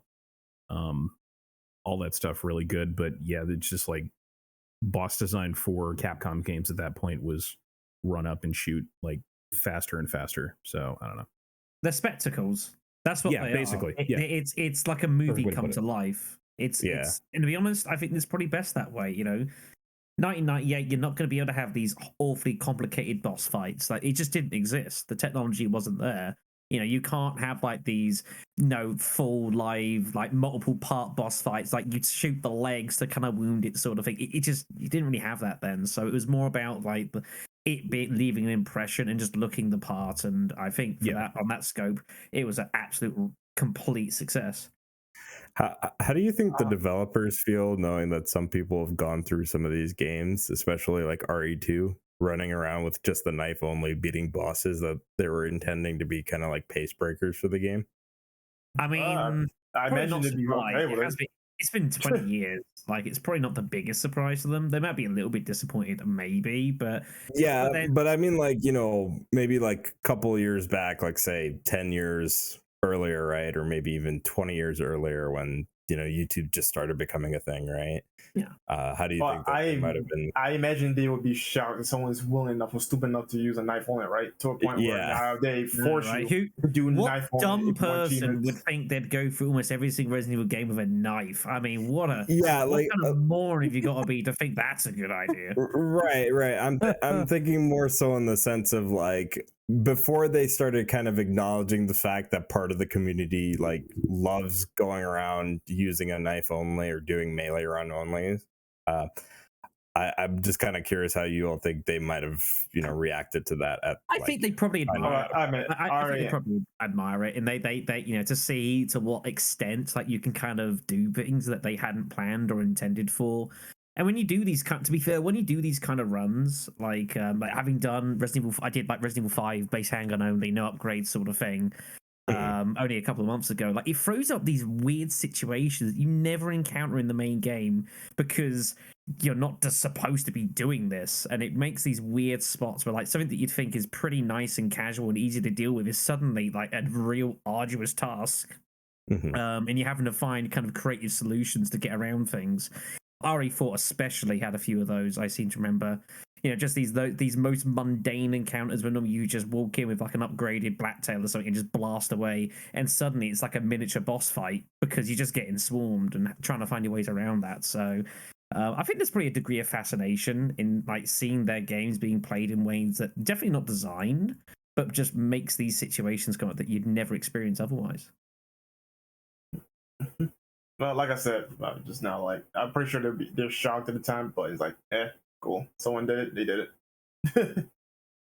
But actually, I got a question to add on about this boss fight stuff.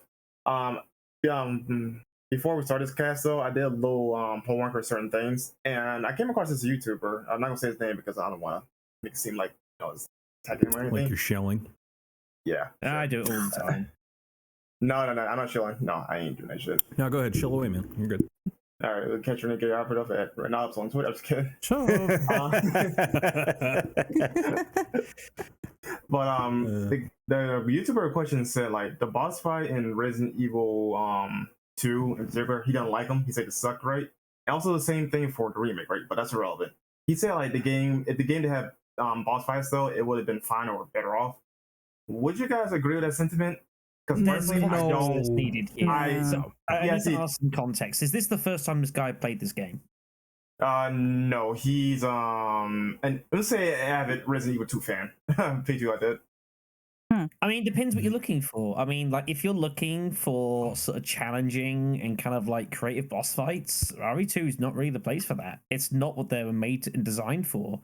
They're designed to be, identifiable, story, plot-driven spectacles, and that's exactly what they were. Just like over the top, the ridiculous mutations going on, and the story of Birkin, and like the tragedy of that, and at the end, you just just this Yeah, yeah. ridiculous firepower required to finally put him away. That's all it was ever meant to be. So if Well, you're going to that's not criticize the it from grounds other than that, then I think you're slightly missing the point. Well, that's not the literary point I was getting at, though. Like, if Resident Evil 2 didn't have its boss fights, whether you like them or not, though, the game wouldn't have a lot of memorable moments on top of what's already there. Like, honestly, you cannot have Resident Evil without boss fights. I think You can't. I think Because the you other can't. issue It's- that I personally have with that statement is that well, aside from the fact that you'd be losing a lot of memorable moments, and just, you know, depending on how your runs go, you have a story to tell about those boss fights when you first encounter them, right? But I think like just the idea of having no boss fights in RE2, I feel like that ends up lessening the significance of the overall story, and also just you know, lessens the amount of lore that we get in an RE game. That case in point, Birkin himself, like I think you and Shadow said, like he's the story to tell. Every time you fight him, he just he progressively is his gets own stronger. plot device. He tells his own story in that the different times you fight him and the different states you fight him. You know, it's its own plot. So, and besides, Resident Evils are usually games of kind of like trying to build up like tension and whatever else, and you have to have these large encounters as kind of like semi blow-offs. Every now and again, like you kind of have to do that. They're mid-game kind of drivers, meant to be sort of challenges for all this weaponry you're amassing. If you were just going around fighting zombies and dogs all day, you'd be bored to tears. You have to have something different. And when you've got a world of all this virus that's mutating all these things in all these crazy ways, why wouldn't you use the opportunity to, like, say, some of them reacted crazily and are now like these big massive things, and they're going to be obstacles that you have to deal with. Okay, this doesn't make sense for two reasons. Number one is that why would you take out what is traditional to video games, which is boss fights? Like, why would you? Traditional? I just say not just that. I mean, look at movies. Movies do it all the time. I know, but my point is basically like it's what gaming is known for, and whether the boss is good or bad is like, well, still they're an obstacle. They are there for you to test your skills with everything you learn in the game so far. Why would they take out something core to the experience itself, especially if it pushes the story? The other thing is that when this guy said this and made this comment, there are bosses in the original game, so like I said, good or bad, people are going to have that expectation. It was in the first game, now it's got to be in the second one.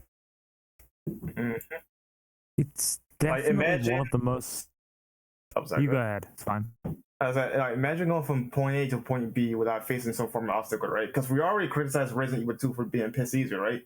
So imagine there's no boss fights, right? The game would be even more easy on top of that, to a point where it's virtually no challenge. Like, at that point, you would be your worst enemy when it comes to certain enemy types, you know, like the plant guys. Like I mentioned, they can kill you because they do a lot of damage, though, but that would mostly come from human error versus, you know, at least have some form of extra struggle against, you know, guys like Birkins.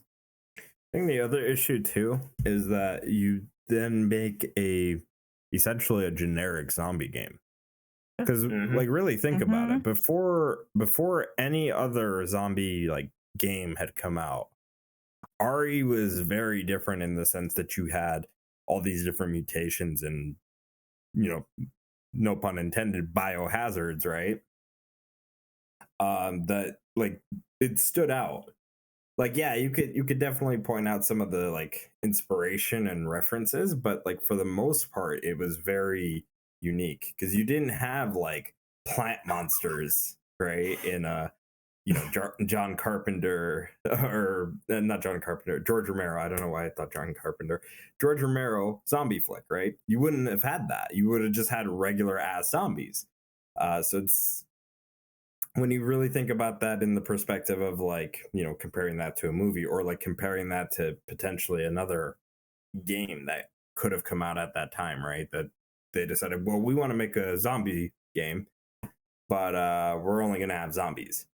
It would be really boring really fast. If you want to play that, go play Walking Dead Survival Instinct. That's all I'd say. Oh my god, not that thing. But I speak the truth, right? You speak the truth, all right. It's dreadful. Yeah.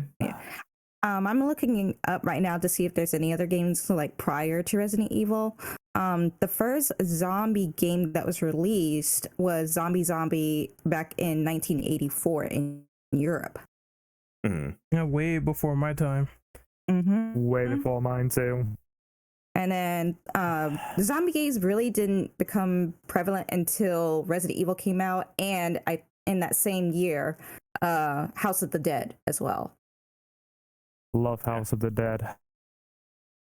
Yeah, and House of the Dead is, like another great example. Like you wouldn't want to play House of the Dead if it only had zombies, right?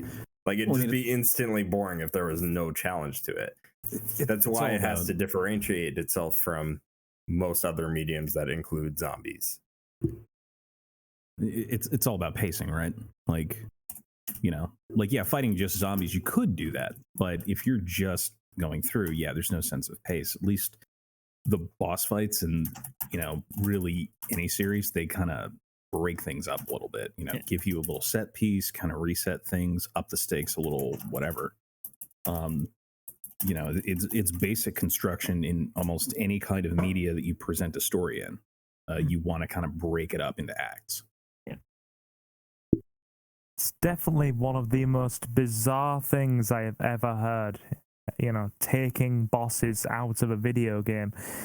Not only that, but in terms of an actual gratification perspective for the player, you're also cheapening their playing experience, because I'm going to go on a broader scale here outside of Resident Evil, because most of us, at least as far as 2 go, have played the game so many times that you're not going to get an overwhelming sense of gratification by defeating the bosses. They have a natural purpose in terms of the inclusion and the pacing of the game.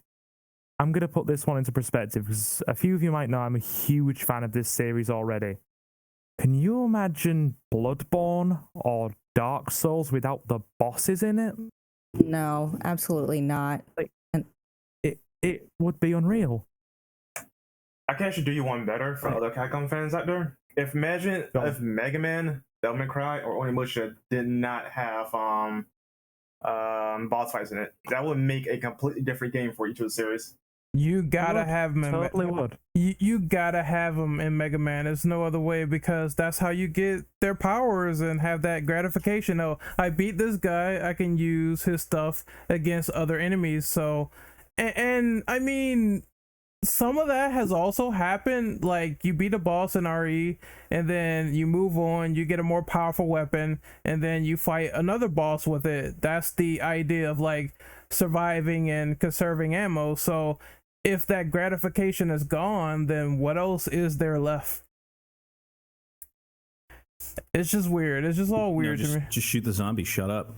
Just shoot the zombie and get it over with. I was gonna say too, with that like Mega Man example, like isn't Mega Man even like known for its difficult bosses? Like, oh yeah. So it's like, isn't that kind of weird to just say like, like let's not have bosses in our games? Granted, there are some games you don't have bosses.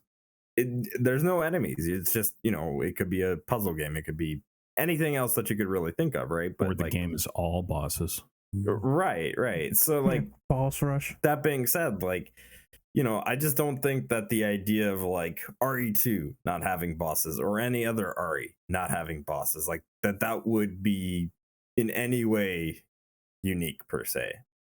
The bosses make RE stand out for what it is. I mean, and it's like you also avoid they're short games, but you avoid fatigue by kind of breaking things up a little bit. Like you said, you're just fighting zombies the whole way through. You could tell a really good story doing that, just fighting very standard kind of enemies. But, a boss fight will break things up. Now, if you have like a really kind of pure experience, like I'm gonna be that old guy again, but I'm gonna say Doom. Like Doom, even in Doom with standard enemies, you have them as bosses before you face them kind of in the regular rotation. Like Doom 1, you're fighting Barons of Hell, the 2 Baron brothers, essentially as a boss, and then they kind of get rolled into the mix. And I mean, there's even boss fights in that. So you just use it to break things up a little bit. You don't want to crunch through the same thing over and over and over again without some kind of boss or some kind of narrative break point or something where, you know, you kind of, it's all peaks and valleys, right? You bring the action up to the height, or the story up to the height, and then you go back down, and you do it again and again until you reach the conclusion of your story. Yep. So by the go. I was just gonna say, by the logic of what this person said as well, you know, if you're complaining about the bosses in one game, by proxy, aren't you basically criticizing the fundamental structure of gaming in general just by making such a statement like that? Like, I want to add on to this. I think there's gonna always be bosses, especially in RE, that we don't like.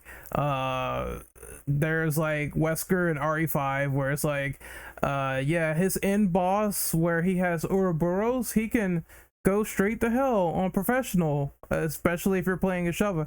But that's the fundamental of the game. When you reach that point, that's the conclusion. This is the legacy big bad in the series. How are we gonna stop him?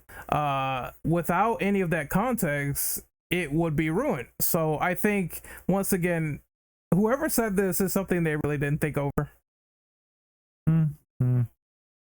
But I want to say, before we move on to the next question, anyone has anything else to say before we move on?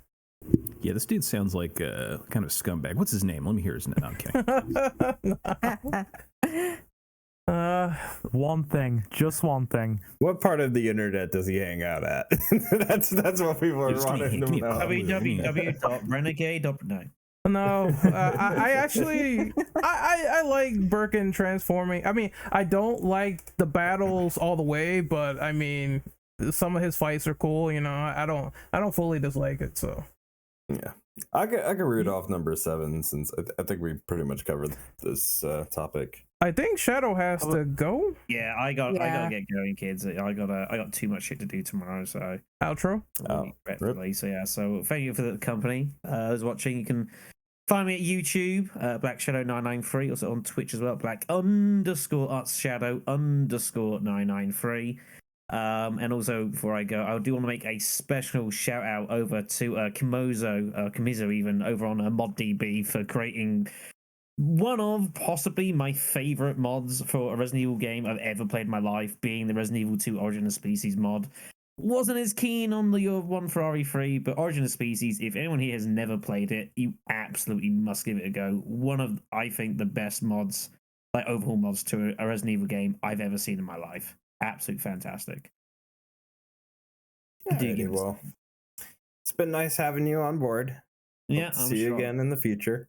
I'll catch y'all soon. Yep. See you, Take care. Shadow. Yeah. Anyway, I can go on and read number 7 if we're good on number 6. Very small thing. Just Yes. one very small thing. You all forgot Alligator Senpai, and he wants you to notice him. Oh yeah. Okay, Way too you know easy. what? You know what? I will say something about that really quick. I'm glad you brought that shit up. Okay, let me say Good. something about that.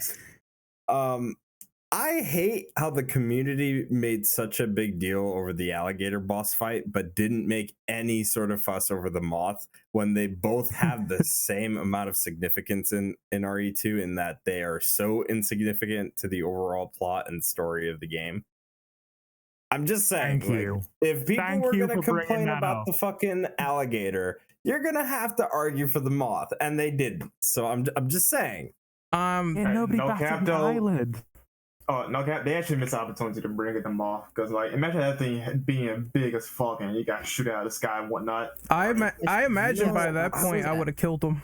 Because I was going to say, too, like, imagine if they did that based on scenario as well, where they could have had it where, you know, it was in Claire's scenario, but not Leon's. Therefore, you know, and vice versa, where Claire wouldn't have to deal with the alligator, but she would have the moth to deal with. Like, I feel like that would have been great. Yeah, Yeah. it's such a shame that they didn't add that in for the remake. but at I the feel same like that was time, a smart- at the same time, I can understand why people were like, well, this boss was easy to begin with, and I don't know any other way they could have done it. Like, by the end of the game, I have like a full arsenal, so if that thing came swooping down, he would have to be like Outbreak level annoying where they could poison you. And I know that's like, I have to deal with poison, but that's like more challenge, so I don't mind. They could have made it. They could have made it as annoying as the moth in DMC2. Oh God, no! How dare you evoke that name on this podcast? I'm telling you, this missed opportunity there. Dom, I will ban you for life if you do that again. There's a missed opportunity with that moth. Like they could have, brought it back in the remake and added the poison attribute to it, and then we'd all get screwed. Yeah. I like how somebody posted, Brandon posted angry moth noises. Yeah, that's exactly how I fucking feel right now. God. Give me my moth, damn it. Anyway, that aside, let's talk about number 7. RE2 has a swath of extra content to be unlocked, or that could be unlocked by beating the game. Under special conditions like Fourth Survivor, Tofu Survivor, special weapons. Being able to fight a zombie Brad, which is some interesting cross references between RE1 and 2, and also technically 3, because you see what happens in RE3. Some versions of the game also include, and this is specifically the DualShock version, that include extra stuff like the battle game, DualShock support, nightmare mode for the Dreamcast version. What memories do you have of this stuff? Do you agree that this had a big impact on the future games, including extra game modes and such?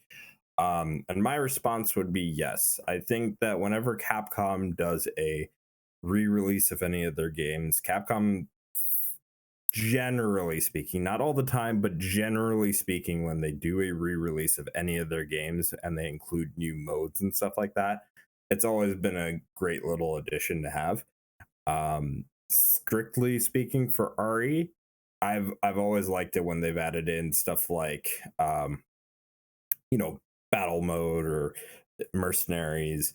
If they've expanded on anything else like raid mode in Revelations 1 with certain ports of Revelations 1, things of that nature, I think that stuff is really cool, and I think that makes RE2 in on itself stand out. Granted, RE1 did some of this stuff too beforehand with some of its ports, but RE2 really stands out the most, I think, because most people, when they talk about extra modes, they look specifically to RE2. The thing about RE2 having extra modes, the running theme, I think one of the things that attracted me to RE2 and I guess Capcom games in general, kind of at that point in my life, is that there was always kind of weirder ways to play them after you were finished with them, whether it's, you're unlocking weird stuff like weapons, or, you're playing as a giant block of tofu in the case of Resident Evil 2. Battle modes or unlimited ammo modes or anything like that. Always enjoyable. So I kind of knew, at least for PlayStation era Capcom, anytime I picked up one of those games, I'd be in for like a massive treat, as far as not only it being a goofy romp that would last a couple hours, I could get it done in an afternoon, but then I would have a reason to keep playing it because of things it introduced either into the main game or in a side game. I mean, I miss the days where Capcom games had like regular side and kind of alternate end content. It was the best.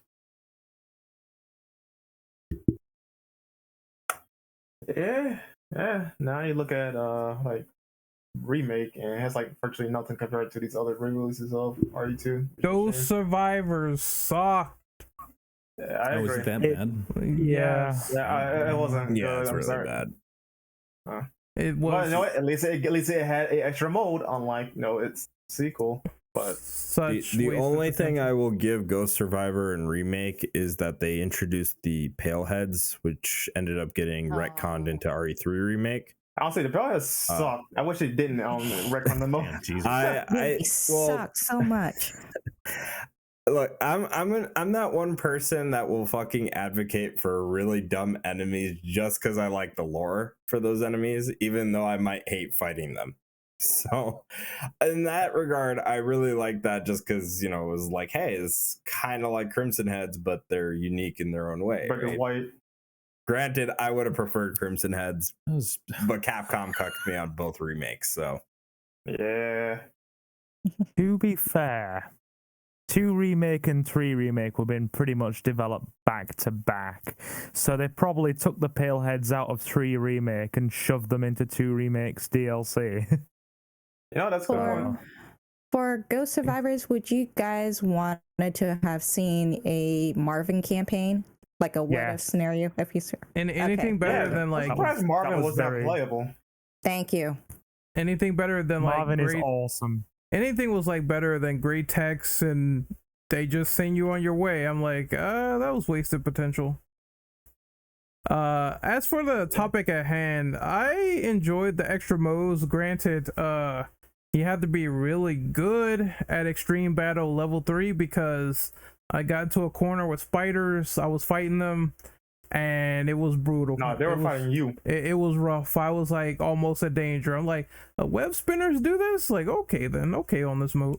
Outside of that, I found Tofu Survivor to be way too hard for me on both like remake and the original, and Hunk is just Hunk mode, but it's harder in the original because of the room placement. I'm not like really familiar with it, so zombies on the floor. Hunk has like less ammo, it feels like to me, and all this other stuff, so I'm like whatever.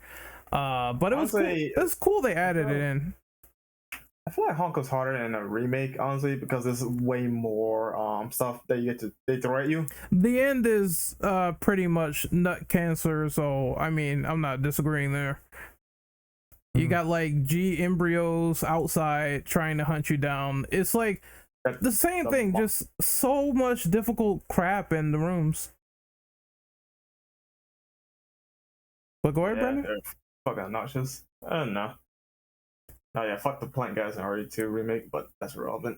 I got asked though. I'm guessing everybody went on question 7. I was just gonna say I found sorry, really struggling to find the words. It's late at night.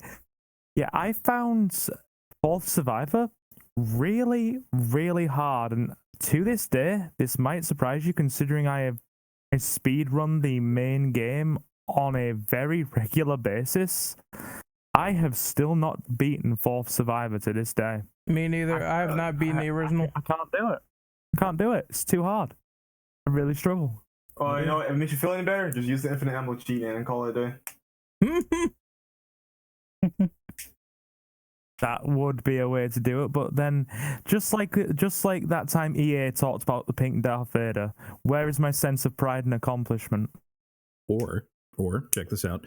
You play as Hunk and you feel guilty about all the killing and horrible things you've done for Umbrella. You let the zombies kill you, and then you agree with them and shut the game off. You've beat it. I feel bad for Hunk though. Like Hunk kind of got screwed over. Like he was trying to capture Birkin alive, and you know he was doing his thing, and then his teammate like shot the guy. So he was kind of in the middle of some stupidity with that one. His teammates are incompetent, but you know what? This is why he's the only person to never die on his unit every single time. This And is then true. you see him in Operation Raccoon City. The best Resident You Evil. That do. game isn't canon, so I don't count that. Oh, the best Resident. Oh no. You know, and dear. I'm really We're gonna have a disappointed nice, since like, you all 5-hour brought up special Hunk, on by it. the way. I'm really disappointed that like they never tried to do anything with Hunk after RE2, and like Revelations 1 was originally going to do something with Hunk, and they just decided to scrap it altogether. I think the last time we hear about Hunk is in Code Veronica and like one of the texts that you read in the beginning of the game, but I think that's about it. Canonically Yeah, one of the speaking, the memos. last canonical thing that he's in is Umbrella Corps. You're the soldier that you're playing in Umbrella Corps, that's him. Oh my Because god. that game is partial canon, so Oh dear. Allegedly. All right. What question are we on? Number 7 still. Yeah. Okay. All right. This is actually going on the technical side of things of each port. Which port do you guys often play with? Is it the GameCube, PS1, N64 if you're crazy. All right, which one is Yes. Well, that's Drill's version, but he's not here, so. That Honestly, I N64 version played it. is impressive. Yeah, it is impressive on a technical standpoint because how they, did everything, but it's still the worst version to play Resident Evil 2 on. I'm Dude, sorry, I can't do it. the cutscene with it's the audio for starters. Like, I understand they did everything to fix it, but it sounds like they're talking through tubas. And the other thing is that the Ada cutscene where she talks to Annette, that is forever borked because I think that's like Claire's voice or vice versa. I forget, but it's fucked up. Yeah, when you go on. play as Ada, her voice line is from Claire for some reason. Yeah, so she magically spawned there just to speak. I was gonna say, Jared from Avalanche Reviews, he did a fantastic video covering all the ports of RE2. And of all the ports that are probably going to be of interest to anybody, you're going to want to look into obviously the Source Next PC port, the GameCube port, and then also the Dreamcast port. Those are the three ports that are the most eye-catching because from a visual standpoint they look the best, and from a technical standpoint they run the best. I'll sing this thing praises since I first came to the server, and I'll continue to do so now. The emulated GameCube port that runs a seamless HD is like my favorite way to play the game now. And I get that there are purists out there that'll play it kind of on the OG systems and all that, and I respect that, but all the crazy AI upscaling for all the pre-rendered backgrounds and all that, to divert a little bit, I played the Final Fantasy VII Remake, which is the like the HD. They did the same thing. It's AI upscaling and all that for all the pre-rendered backgrounds, and I was like, oh my god, this is incredible. So when a Resident Evil project came along that was doing that, I pissed my pants. I was so excited. And it does not disappoint for someone that has big old nostalgia goggles on for that series. So the one I play is actually I was just going to say very quickly, the one that I play is actually a very odd one, and it's going to be the outlier here. And it's the PSN version, on the PS3, which is the North American DualShock version. And there's a very specific reason for this. I don't know if any of you guys are aware, but European PAL versions are actually disqualified from speedrunning. Really now? Why is that? Because of differences in frame rate and the game's internal clock calculation system. Oh, okay, that makes sense. I did not know that there's even a difference.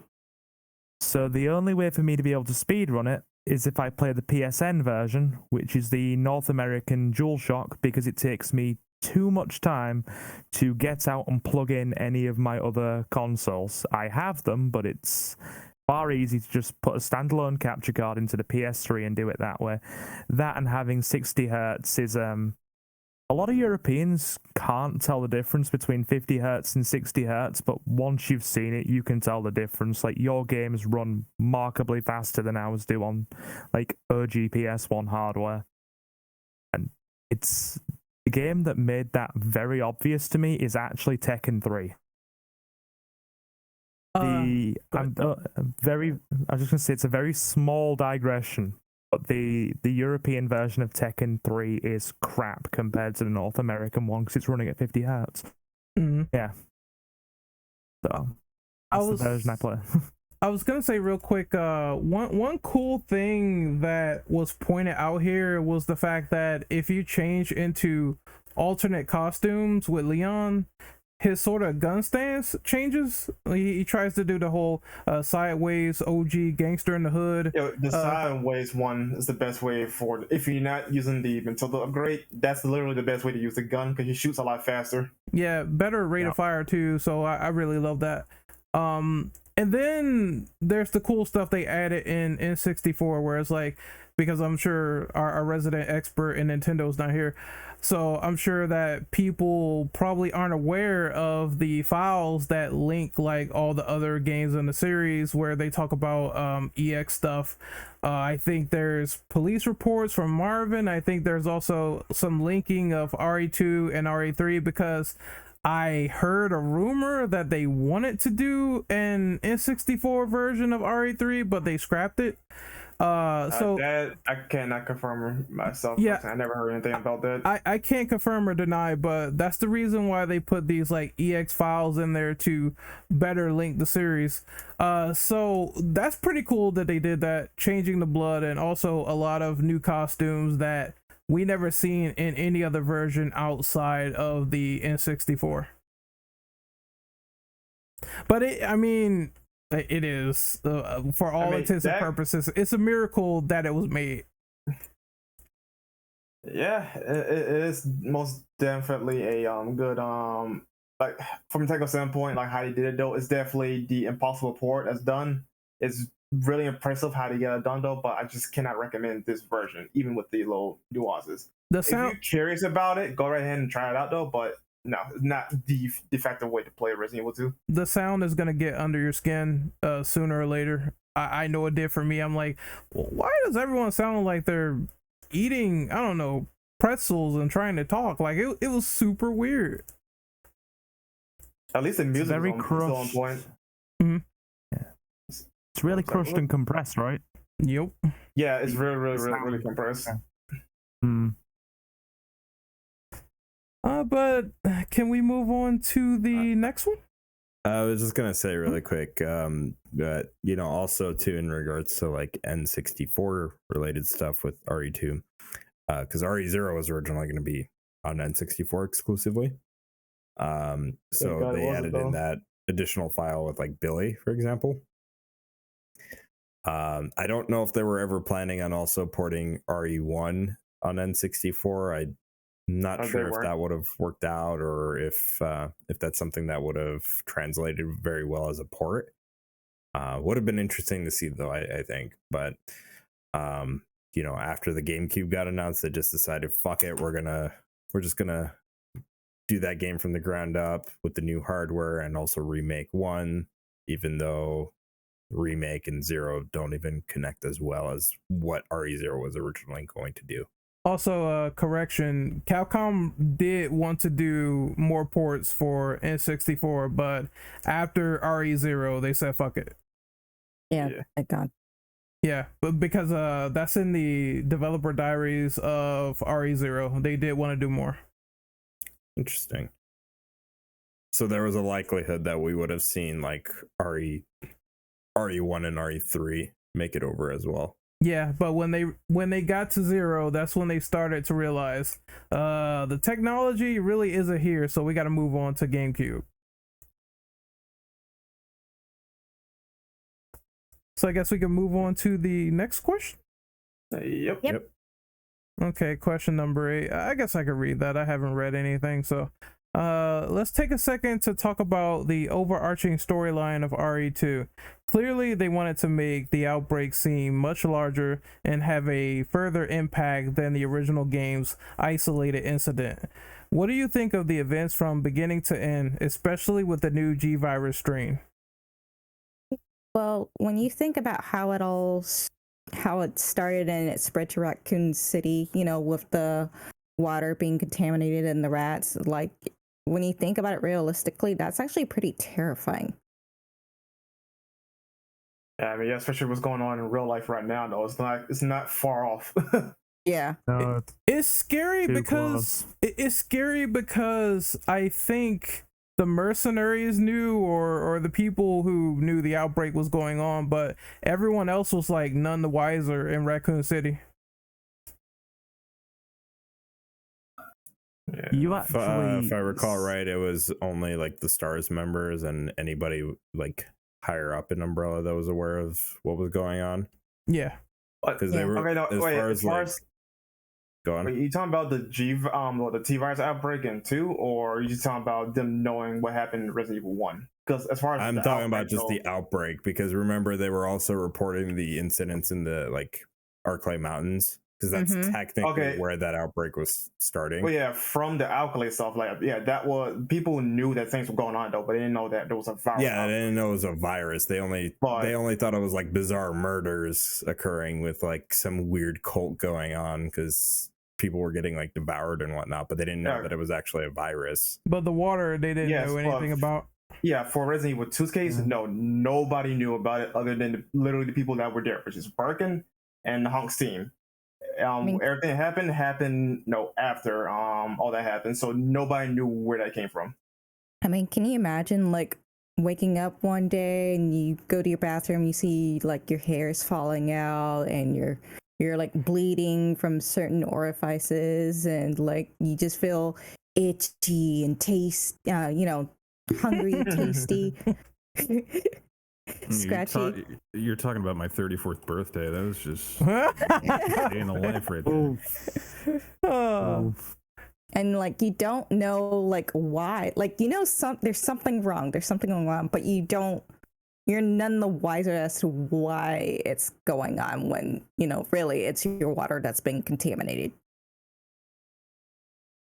I mean, to be fair, if I was to put a lighter spin on this and I was in that position where I found that my hair was falling out and I was having a supremely bad case of itchy tasty, my first reaction would be to probably contact my doctor about some male pattern baldness treatment and go and get a Subway. Okay. Yeah. But seriously relating to this question, you do see it from the everyday people's point of view, not necessarily through to directly. Outbreak is a very good example of this. First scenario, they're all at the bar.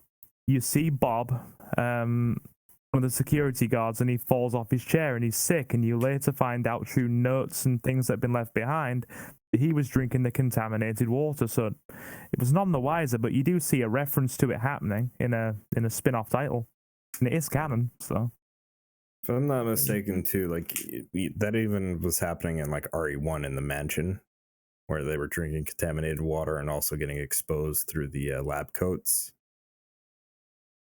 And among other things, I didn't think about that. Yeah, among other things too, they got exposed to. So like it's weird how it took so long for it to get the way it was though. But despite the fact that everything's technically closed off. But I'm sorry, what? Oh, I don't want to get too real worldy here, but right, I'm thinking from a technical point of view, okay?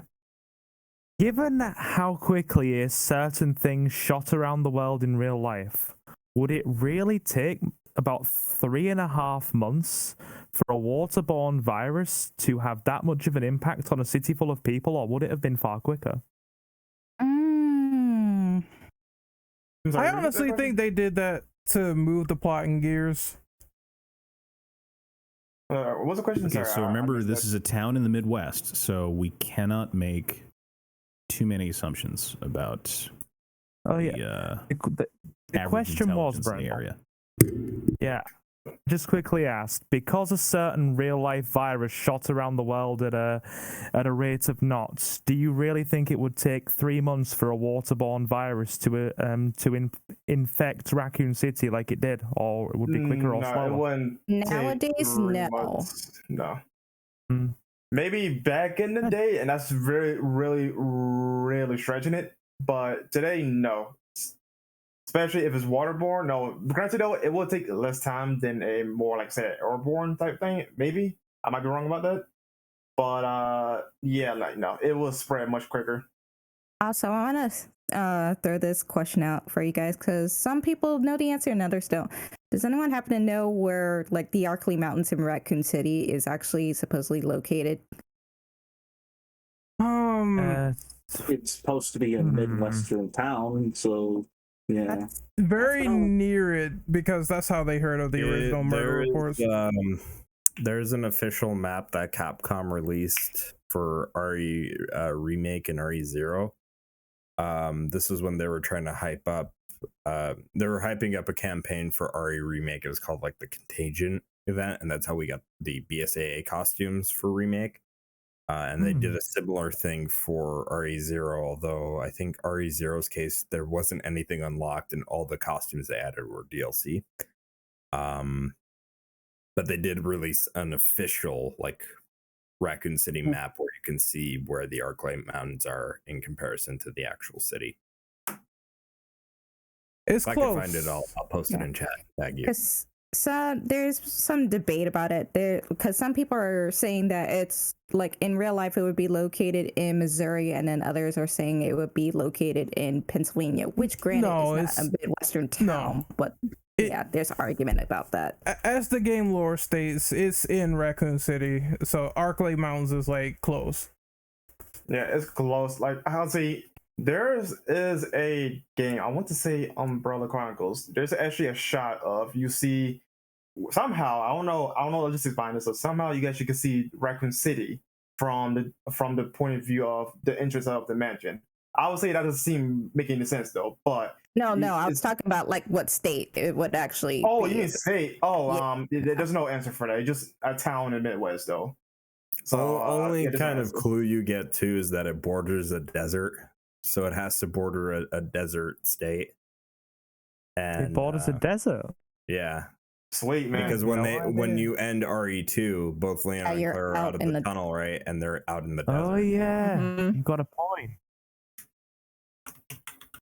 Like, does anybody have any real indications? Because as somebody who only knows and has only spent time in like the American South, my like geography of your wider country is very lacking. Like if you take me outside of Tennessee, I'm fucked. It's possible, but as far as we know in game, they don't talk about any other adjacent state as to where that's located. I think I have the answer. It would have to be near Chicago, Illinois. Okay. But they take concepts from Chicago, so who knows? Yeah. Oh man. It would be roughly around there, because that's the first thing I see so far would be near that.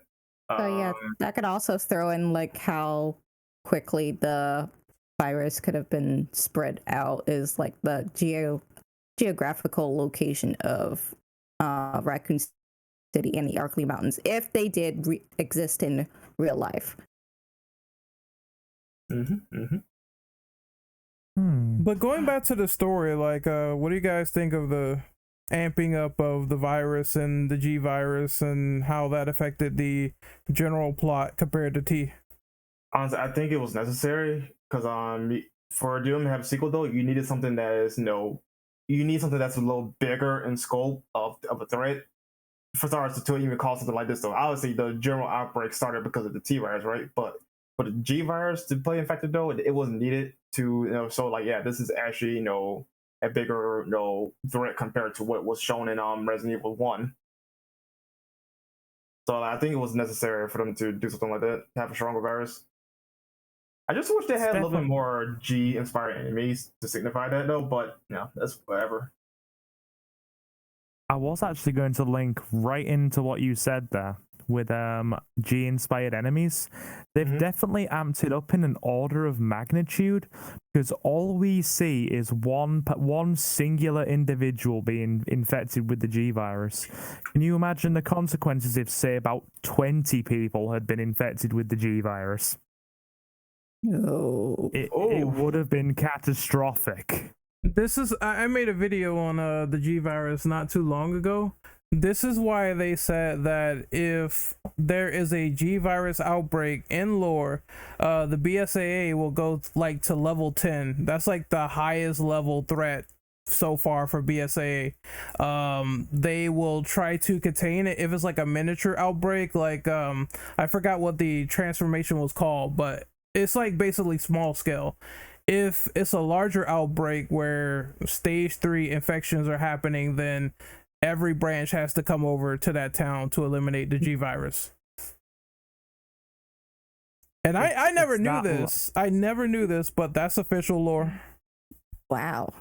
That's insane that the G virus could be a level 10. So imagine like the later ones, man. So what the hell would be the T abyss then? Because technically speaking, that would be a level 10 right there just by its mere existence. I talked to Ninja about this.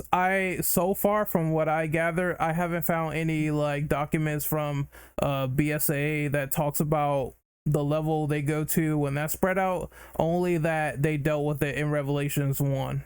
That's it. But I would imagine infecting water and stuff like that that's a no.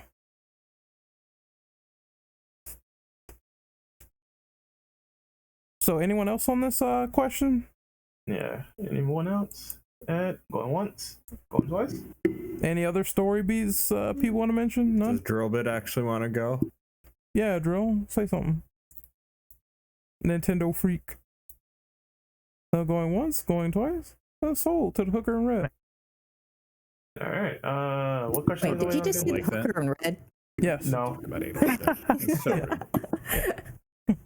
Oh, what's up, David? She's a professional. No, I was talking about anal like that. She's That is true. That is pure. very true. Okay, there's one story beat I want to mention. Why is Leon so dumb? Like, why? Because In what? Because he sims for mommy. It's like, Oh my god. Ada, I know her. You only met her 5 minutes ago. Yeah. No. Look, We're done there. Right. Wait, I mean, come on. Honestly, I'd rather Look, take me on he- being a simp if we're than going being by a- a- If we're going by original lore, he got late because he got, dumped the Yep. day before he started work. So he's very in need. He's very lonely, and he needs to simp for mommy. Fragile well, mind. All right, that's enough. That's enough there. That's enough. Yeah, I'd rather him Moving be a simp swiftly than on. being incompetent. Like in Welcome to Raccoon City. Look, that's Spoilers. Drill. That's dumb. I'm sorry, my guy. Like All right, you don't tell Annette that you knew a woman 5 seconds ago and then she puts a gun in your face. This is why I like how Remake did it, where he's like, "Oh, Leon, I know something's up, so I'm gonna pull a gun out on you because Annette told me." So that was just done better. Even though the core aspect of Leon being dumb is still there, at least the end result was done better. I give him that much. That's irrelevant. I love it in Remake. Question I number agree. 9. Good. What are your thoughts on the side characters that were exclusive to each campaign? Like Ada for Leon, Sherry for Claire, and you got the Birkins, Chief Irons, and so forth. I hated Chief Irons. He's creep. I would say this though, like in comparison to the remake though, I actually prefer some of the character interactions or how they are in the original compared to remake, especially Chief Irons. The thing that makes him stand out the most compared to other characters was his subtlety. Like he comes as a cartoon villain in remake. So yeah, I didn't like that portrayal so much. And Annette, for example, she's definitely a cold-hearted bitch in both interpretations, correct? Yes. But at least she actually, when Sherry was in danger though, she put down everything and go try to see if she's okay. Unlike in remake, she was no. She didn't become mom till the end when she died. Yeah, and by that point, it was a little, it was kind of too late. For that. Yes. Yeah, I didn't care for that. We can all remake. agree that both of the Birkins are terrible fucking parents. Yeah. Yes, they are. But at least one of them tried and not try to infect their daughter with some insect virus. But God, no. That's how the virus was Oh, made. So. no. We already established earlier with Code Veronica that for Birkin, it was unconscious. It was Birkin, right? Oh, for CVX? Sure. I don't remember. No, you're talking about the Ashfords. Yeah, Alfred and Alexia doing the dirty incest. But no, like I said, the character portrayal though, I prefer some of it, or let's say most of it in original. Others like Marvin, definitely a lot better in remake, but he's like one of the few examples. Well, as far as exclusivity though, that's cool. I wish like Marvin and Kendall play a bigger part in Claire and Leon's perspective though, but no, it is what it is.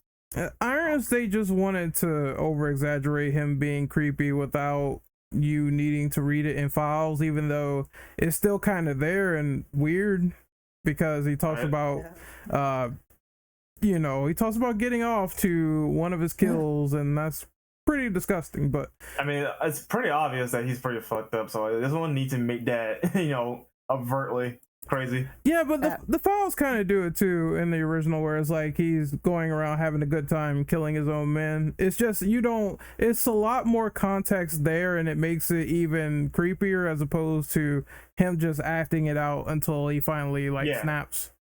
Man, the poor mayor's daughter though, laying on the table. Yeah. That's a nice visual too. Like, I know it's messed up, but it's nice to see, as morbid as it is. It's like you get the distinct feeling that something is wrong with him from the get-go when you first bump into him as Claire, because the way he's monologuing in an almost aroused tone of voice about her skin being, and I quote because I played this earlier, nothing short of perfection. It gives me a shiver. It's very uncomfortable. Yes. It's very uncomfortable. Mm-hmm. And yeah. And oh no, wait, that'd be for the next that'd be for the last question with the remake stuff. Yeah, fair enough. As for the other side characters, I mean, Ada's okay. Marvin? Well, Marvin's, yeah, he's fine too. And Sherry's just, I don't like, she's just there. Like, I know she's supposed to be like Claire's emotional support, and that kind of pushes it, but other than that, that's all she really does outside of the small gameplay snippets that we get. Yeah, sure. Anyone else? Did we talk about their gameplay sections and how we felt about them? No. No. They're virtually kind of the same, except, well, you can't say 100% because Ada has a gun and Sherry kind of doesn't. It's a child that can be eaten by dogs. I mean, honestly though, like in terms of the segments though, they're definitely the same. But at least the first time you play as them, because you go through the exact same area. No, you start at different positions, right? Yeah. Obviously, ignoring like the combat section though, it's literally the same segment when you start as both of them. But for the second time you play as them though, Sherry has a longer segment though compared to Ada, because all she does really is get the gunshot out of her hand and go down a ladder and alligator or no alligator, depends. Yeah. No, so yeah, like it's like nothing the second time around compared to the first one. At least they help you get a key item. Like it's nothing important the second time you play as them. It's pretty much just play as them. Let's break up the monotony. Let's give you like a key item and some rounds or ammo if you picked them up. That's it.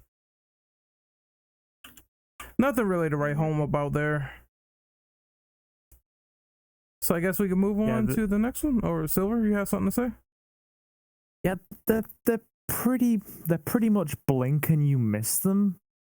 They're like you said, there are a couple of subtle variations, but honestly, no, there's really not a great deal. I just thought I'd take a moment to try and reflect and see if there really is anything you can glean from them. But upon even a bit of extra reflection, they really are just one and done, blink and you've missed it, aren't they? Pretty much. 100%. Yeah.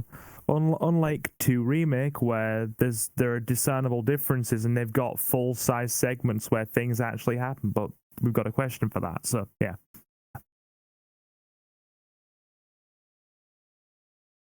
All right, Brendan? All right. I guess we'll move to the next question, and if you're done with 9, I got nothing else to add. Or 10, whatever the fuck we're on. We are on number 10. Number 10? Yeah, it's 10. Dom, read that one off? Yeah. Thanks to the work of some very dedicated individuals, there are now a whole host of modded versions of the game that are publicly available largely on ModDB, some with minor edits like costumes, to several complete overhauls of the game like the Origin of Species, Marvin and Kendo cuts, and more. Have you seen any of these, and do any of them stick out to you for their creativity and enjoyment? I don't really delve into the modding scene as far as like classic RE goes, so I'm not too familiar with what people have done. However, I do really like the one that I think Ren, you played this one on stream where it's like before the outbreak. Yeah, And it before kinda the leads storm. into during. Yeah, I really dug that one. I thought that was like really cool how you could like kind of interact with people and kind of the slightest choice would lead into a whole like different scenario. I thought that was really cool. So like that's something I do want to see like fully fleshed out because I think it's still in development. You know, so as far as any mods are concerned for RE2 specifically, that's the only one that really sticks out to me for being very creative and very unique. But you know, again, keep in mind I'm not really like in the know as far as like the modding scene is concerned for RE2 or Yeah, just classic RE in general. I haven't touched any of the mods yet. However, I've heard that the Kendo's Cut mod is definitely worth a playthrough. Yeah, It is absolutely outstanding. I just a quick disclaimer: I don't play any of these because computer is potato. But I've seen before the storm, and I've seen both parts of Kendo's Cut, and if you know a lot of the lore and the inside stuff and the inside gags, what they do, especially in the second half of that, is absolutely freaking outstanding. Like, I don't want to spoil just in case people intend to play it, but it's so fucking funny. So good. I intend to play it at some point this month. I'm sure that anybody that's familiar with the modding for Resident Evil on PC knows Aiden Watkins. Yeah, I've had the name. No? Yeah, so he's done some really good OG Resident Evil and specifically Resident Evil 2 stuff. He did Marvin's mod, and he also did Survivor Redux, which is, I think, a ground-up remake of Resident Evil Survivor. It's about Ketsu? Yeah, I think so. Yeah. Okay. Just cool guy. Like that. The fact that 20 some odd years later, somebody's working on this stuff to kind of preserve and extend the life of Resident Evil 2, which I think already has kind of a pretty big life on its own, is very impressive. So a lot of the stuff that Aiden Watkins put out I really enjoy. Yeah, I've seen Bokba Soup play a lot of his stuff because he's pretty much like he's one of the go-to streamers. Any of the major mods that get enough traction, he will play them. It's him and Wolf pretty DMC. Yeah, those two play his mods a lot. That's how I get my mod information from them. Yeah. It's like does anybody know the kind of PC setup you need to reliably play this? Because I currently have a very, very old Windows 8 that needs this thing needs an overhaul. I don't imagine you need that much of a decent system to play these, right? Set them up and play them. Any ideas? Just a guess? Oh, anybody? Well, get one's better than what you got there. Simple answer. But we could discuss that maybe after the podcast. Yeah, sorry, that was a bit of a digression. Carry on. Yeah. But as far as the mod's concerned, though, I really dig Origin of Species. And the one that's pretty much Resident Evil Survivor, not Survivor, Outbreak, but done, in RE2's gameplay style. That shit was great. I definitely need to play more myself, to be honest though, but some of those mods are actually kind of hard. Anyone else gotta go? Damn, I'm trying to think of other interesting RE2 mods that I saw. I remember some canceled ones, like there was the one with Rebecca and Barry that got canceled. There was also another one where people sort of took a what if concept. I think it's called Resident Evil Dark something, but they took a what if scenario. What if the STARS team died in the mansion and then Leon was by himself, and there was no Claire's with him looking for Chris because obviously Chris is dead. So that was very interesting, but that got canceled. So it's like it was unfortunate. called the Dark Biohazard. Yeah, Dark Biohazard. Yeah, that would have shame it never happened because that was at least a cool idea. Yep, the creator went AFK, so that's unfortunate. Oh, what a shame. Yeah. Have we brought up one of the most iconic ones, which is Mortal Night? No, but I've played the sort of horde mode of it. It's pretty brutal. I have heard it is insane. Like, yeah, I think that's a Ketu creation too, and he makes a lot of hard stuff, especially for Resident Evil 3. Can't you play as Elisa from Outbreak in that? Or am I thinking of a different mod? I think you're right. That is Mortal Night. You can play as her. Okay, fair enough. There's also another one that fans are making currently where they are saying that no, I think it's like a reskin of Survivor just with the RE2 engine. That'd be interesting. Yep, that guy that Divik posted, that is the guy who made it. Nice. I'll have to take a look at that. Alright, anything else to add to this? Can we get to the beefy question? Nope, I'm all tapped out. Alright, who's actually want to read this one though? I'll read it. Be my guest. All right, final question. How would you stack this game against the Resident Evil 2 remake from 2019? Distinguish your likes and dislikes between them. Can I begin here? Yeah, go ahead.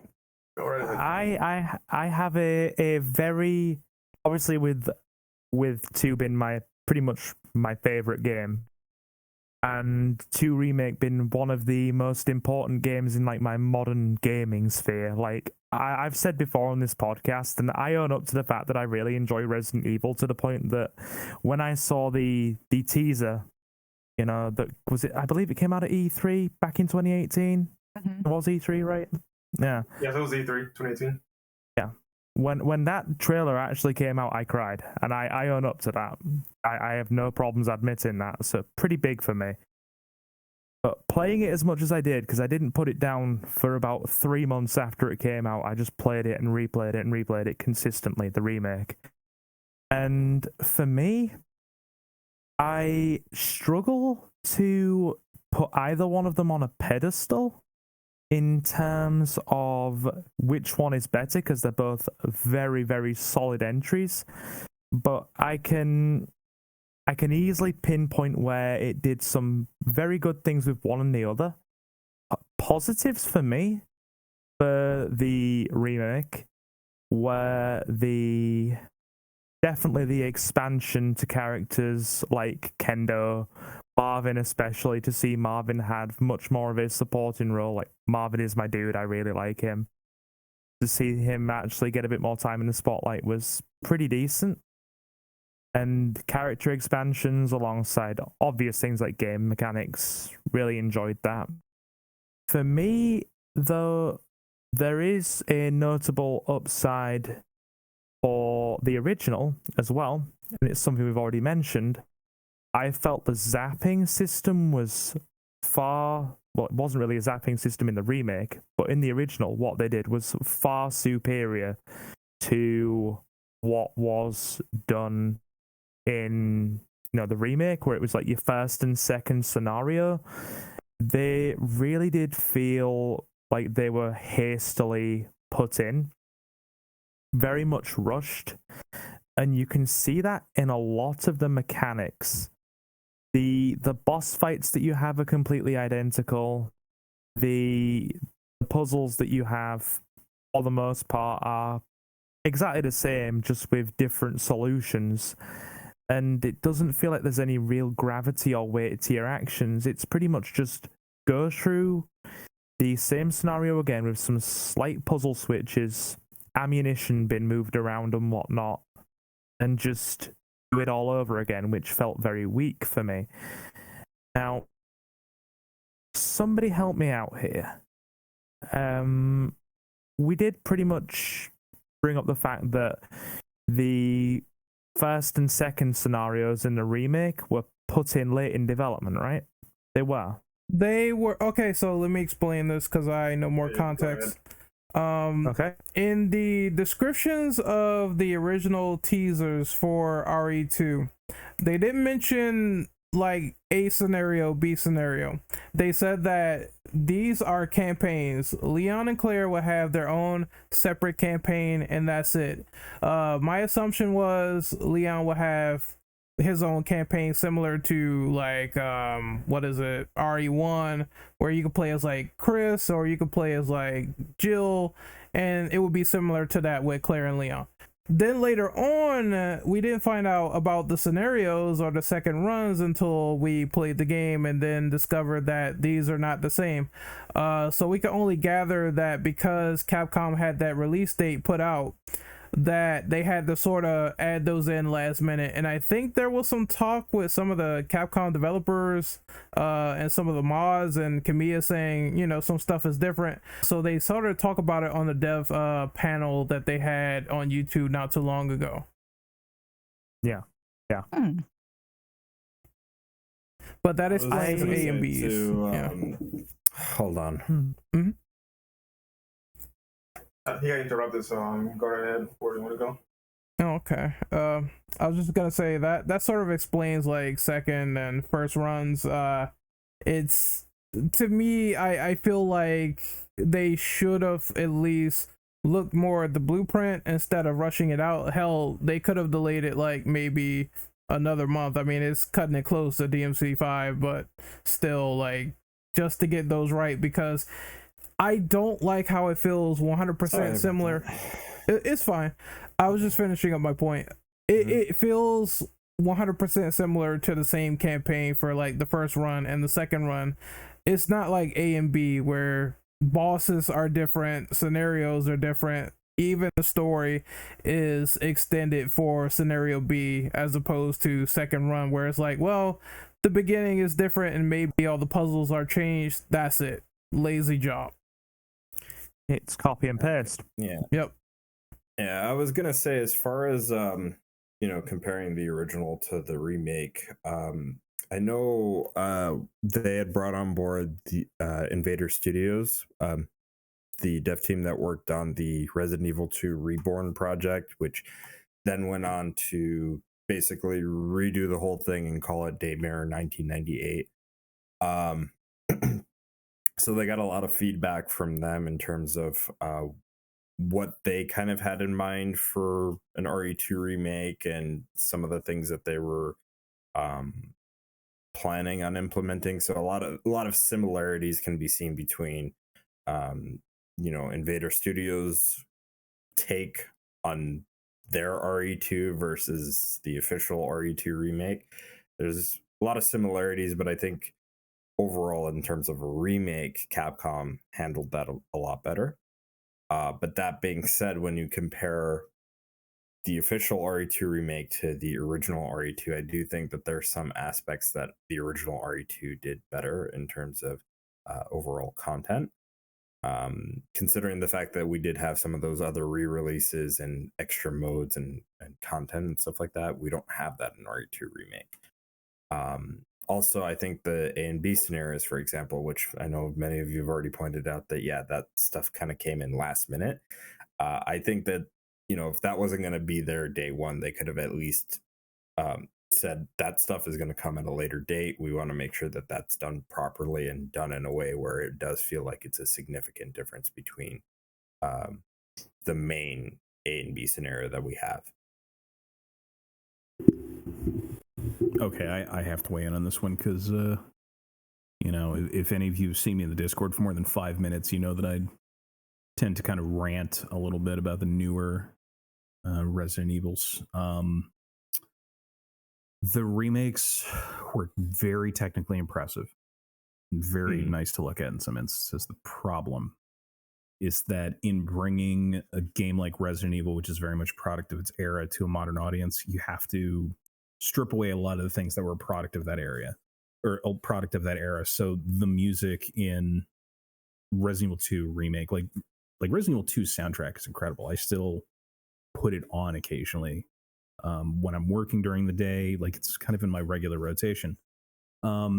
Remake 2 has a couple of those tracks, but doesn't really do anything with them. It doesn't even seem to remix them. You get like a couple snippets of it. The same thing, like hammy voice acting, tank controls, pre-rendered backgrounds, all that stuff is very product of its time. And while releasing a game today with those elements would be very difficult, it's doable. There's a few like indie games on Steam that are very successful in that regard. You're seeing this kind of resurgence of retro gaming now. I understood why Capcom did it, because the over-the-shoulder stuff is definitely the stuff that sells better and feels better to play. But it just, for lack of a better term, I wish I could put it in an easier way, but it just, the soul is like not there. Like it's a good game, it's solid, but it doesn't have that, like, all those little elements that make the original just so memorable. Like I'll remember the original constantly. Resident Evil 2, even though it's the exact same thing, I barely remember that game because I don't know, it just didn't stick out. But original RE2 just sticks out so much with just all the goofy lines and the guns and just the dumb stuff that happens in that game. It's just, I don't know. I'm gonna rant for another like 20 minutes. I'm gonna stop myself right now because I could do this like all day. But RE2 remake, while strong, especially for somebody that's coming into the series, I can see why people like it. But being, resident boomer myself, that's original will trump it almost every time, especially with the aforementioned seamless HD. Go ahead. To be quite frank here, though, as far as like the music is concerned, though, honestly, the music, I would say outright, is a lot better than the originals. But the problem is you can't fucking hear it because the way they had their music built into the game is it's too subtle, and at a certain point it will stop playing or it won't loop properly, wherever the case may be, until something happens again. I don't like that at all, and that's something that I think 3 fixed, I believe. So yeah, 3 fixed it. Yeah. That's the thing too. Like the way, really quick, hold on, before I let sure. you go. Because I was just gonna say the way that they have it implemented is that they took that technique from RE7. Because RE7 they introduced this very subtle way of introducing the soundtrack, so it only plays where they felt it necessary. The problem with that is that it doesn't work in the context of RE2, for example, where you're supposed to have this very atmospheric sound. That's why a lot of people end up switching over to the classic soundtrack, because it just fits so much better with that environment. Because you're constantly hearing that music and you're constantly being like, I would say, like, really involved with that environment and that atmosphere. And the music is really part of that. I understand the idea of subtlety with this soundtrack, but I don't think they ever really implemented it well in RE2 Remake. The pass I will give with Remake is the hunk section with that track. Mm-hmm. Like, that carries that section incredibly. Like, it feels like I'm playing a completely different game when that track is playing. You feel a sense of everyone's it's urgency, it's badassery, it's all this stuff. And the thing is, like, the original soundtrack in Resident Evil 2, you get these really great, creepy, subtle piano tracks. You get these really intense, like, go tracks towards the end of the game when you have a time limit that you will never ever reach 0 on, but still it's like intense. You get like these nice, like, eerie string tracks. Like, you get this huge mix, and then hearing that safe room music is like the biggest relief you can ever have, especially if you're playing it for the first time. When you're like 10 years old and you're playing Resident Evil 2, hearing the safe room music is just like, oh my god, like I can relax for a second. I'm not going to be chewed on or attacked or blah blah blah. And yeah, like you said, 3 did a little bit better of a job of that, but pushing everything to the background and having just ambience in that game is like, it's weird. I don't know. Like, you like new Resident Evil 2, that's fine, but I'm gonna be the old man with a stick on a porch saying the old one's better for, like, basically till I die. So all right, people over here sleeping on Mr. X's theme. All right, so final time, that shit's great. There's But go ahead. Okay, Brandon, you go ahead then, because I'm about to get to my point on which I think is better in original over remake. Okay, so I like both of these games. I think they have their strengths And weaknesses, I'm not gonna lie, I prefer all the stuff they were doing with the gore and how it looks for Remake 2. I mean, that stuff was cool. I also think that this game proved that third person definitely can have horror elements to them, because most of the game is just shrouded in darkness, whereas like it's very bright for RE2 for the original PS1. But I feel as though the problem is, like people said before, the soundtrack. The soundtrack sticks out just a little bit more being memorable in the original Resident Evil 2. And they tried the whole ambience thing in the background, and I just cut on classic because it just fit the mood to what I enjoyed. The classic has better A and B scenarios. We covered that, like we beat it like a dead horse. And then there's all the other stuff where it's like, I do enjoy Remake having more weapon upgrades for Claire and making all that stuff better, as opposed to the original where it's like, here you have all this stuff for her, deal with it. It's some strengths and weaknesses here or there. So as for the best, I can't really say, because I love both of these games. I think they're kind of like equal to each other in a sense, whereas like they cancel each other out. But I guess if you want something modern, you would play like the Remake. If you're in for nostalgia and going back to the old one, it just depends on the mood.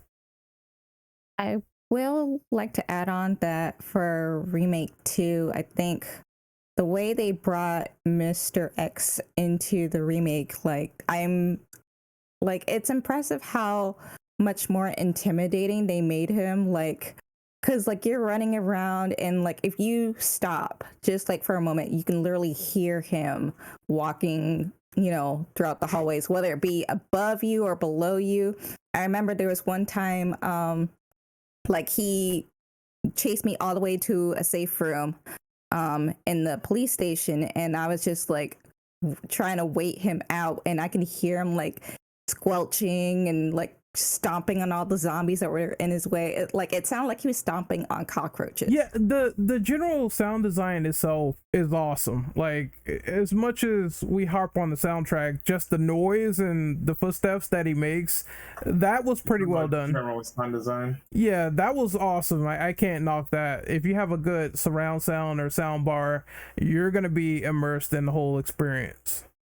And I did notice that because I watched other people play this too, but at least for my playthrough, there was a point where I think it was upstairs on the second or third floor.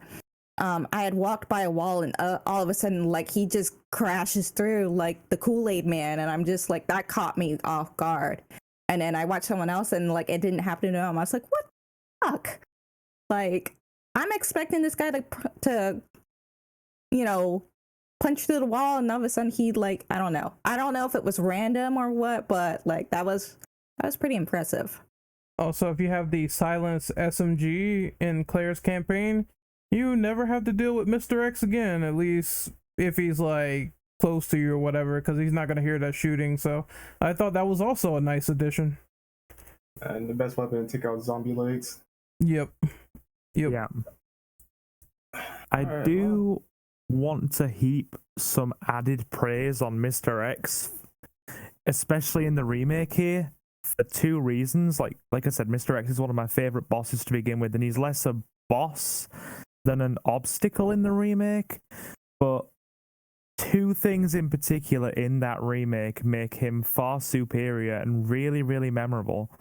One is something that was mentioned just a moment ago. With his foot stomps, they are literally a nightmare for people with any sort of anxiety related issue. And it really does add to a tangible feeling of the horror. I'm gonna mention this because it's a talking point, and I know she watches the podcast from time to time. My partner is very anxious, bless her, and she cannot finish the game because whenever she hears Mr. X's feet stomping, she runs into the safe room and cannot come out. Cannot come out. He's just that intimidating. Yeah. And Secondly, for Mr. X, him being the way he is, with being essentially an infallible obstacle, he also adds an extra element of tactical gameplay to the remake. You have to be mindful of what you're doing, the kind of ammo, items, and equipment you're carrying, and always potentially have a contingency plan if you are going somewhere where you know he's wandering around. I don't know if some of you know this already, but some of his moments in the police station on the first go around are scripted. Like, he's actually, when you go and pick up that crank to move the bookcase Oh yeah. in the library, he will turn up. There is not a single time in any playthrough I have done where he hasn't. That is scripted. So, for example, for the whole tactical element of gameplay, you go down that corridor and you think, okay, I'm going to need a way out here because there's a liquor in that hallway already. Mr. X is going to come down here. So I'd better take, some decent gear, a couple of flash grenades, and make sure those windows are boarded up beforehand. Otherwise, there's going to be a problem. So the second bit of praise for him, just what he adds to the game. Yeah.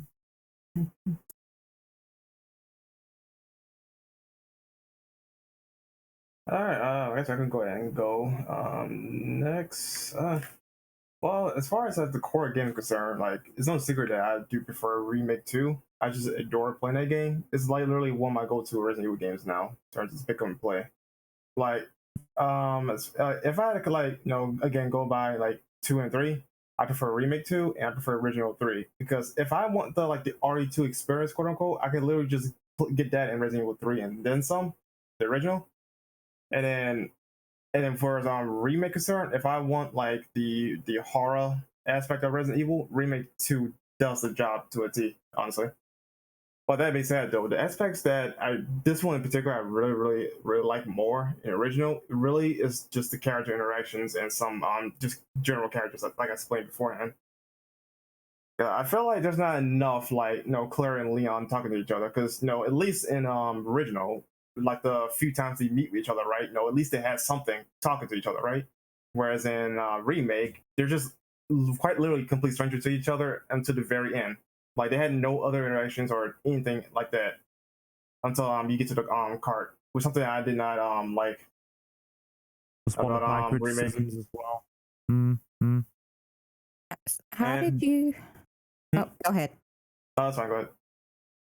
I was just gonna ask you guys, how did you guys feel about Sherry's campaign in Remake compared to the original Resident Evil 2? It's more streamlined. It's okay. It's not bad. It's more straightforward. And plus, I can give her this though. She definitely handled herself pretty damn well considering her circumstances. But honestly, if you really have to compare them though, they're like apples and oranges because the situation is completely different. Mm-hmm. But if I legitimately had to choose, it would definitely be Remake though, because I just love how straightforward it is, and two, throwing acid G virus is just great. He even opens up a cheesy metaphor of him being Two-Faced. He gonna flip a coin next? Okay. Have you noticed that? Like when you throw the acid on his face, though, literally one side is just literally like how he was in Two-Faced. Mm-hmm. He represents law and order, and the other side just complete freak. That kind of deal. I did like that little subtlety they did there. His real name is Harvey Dent.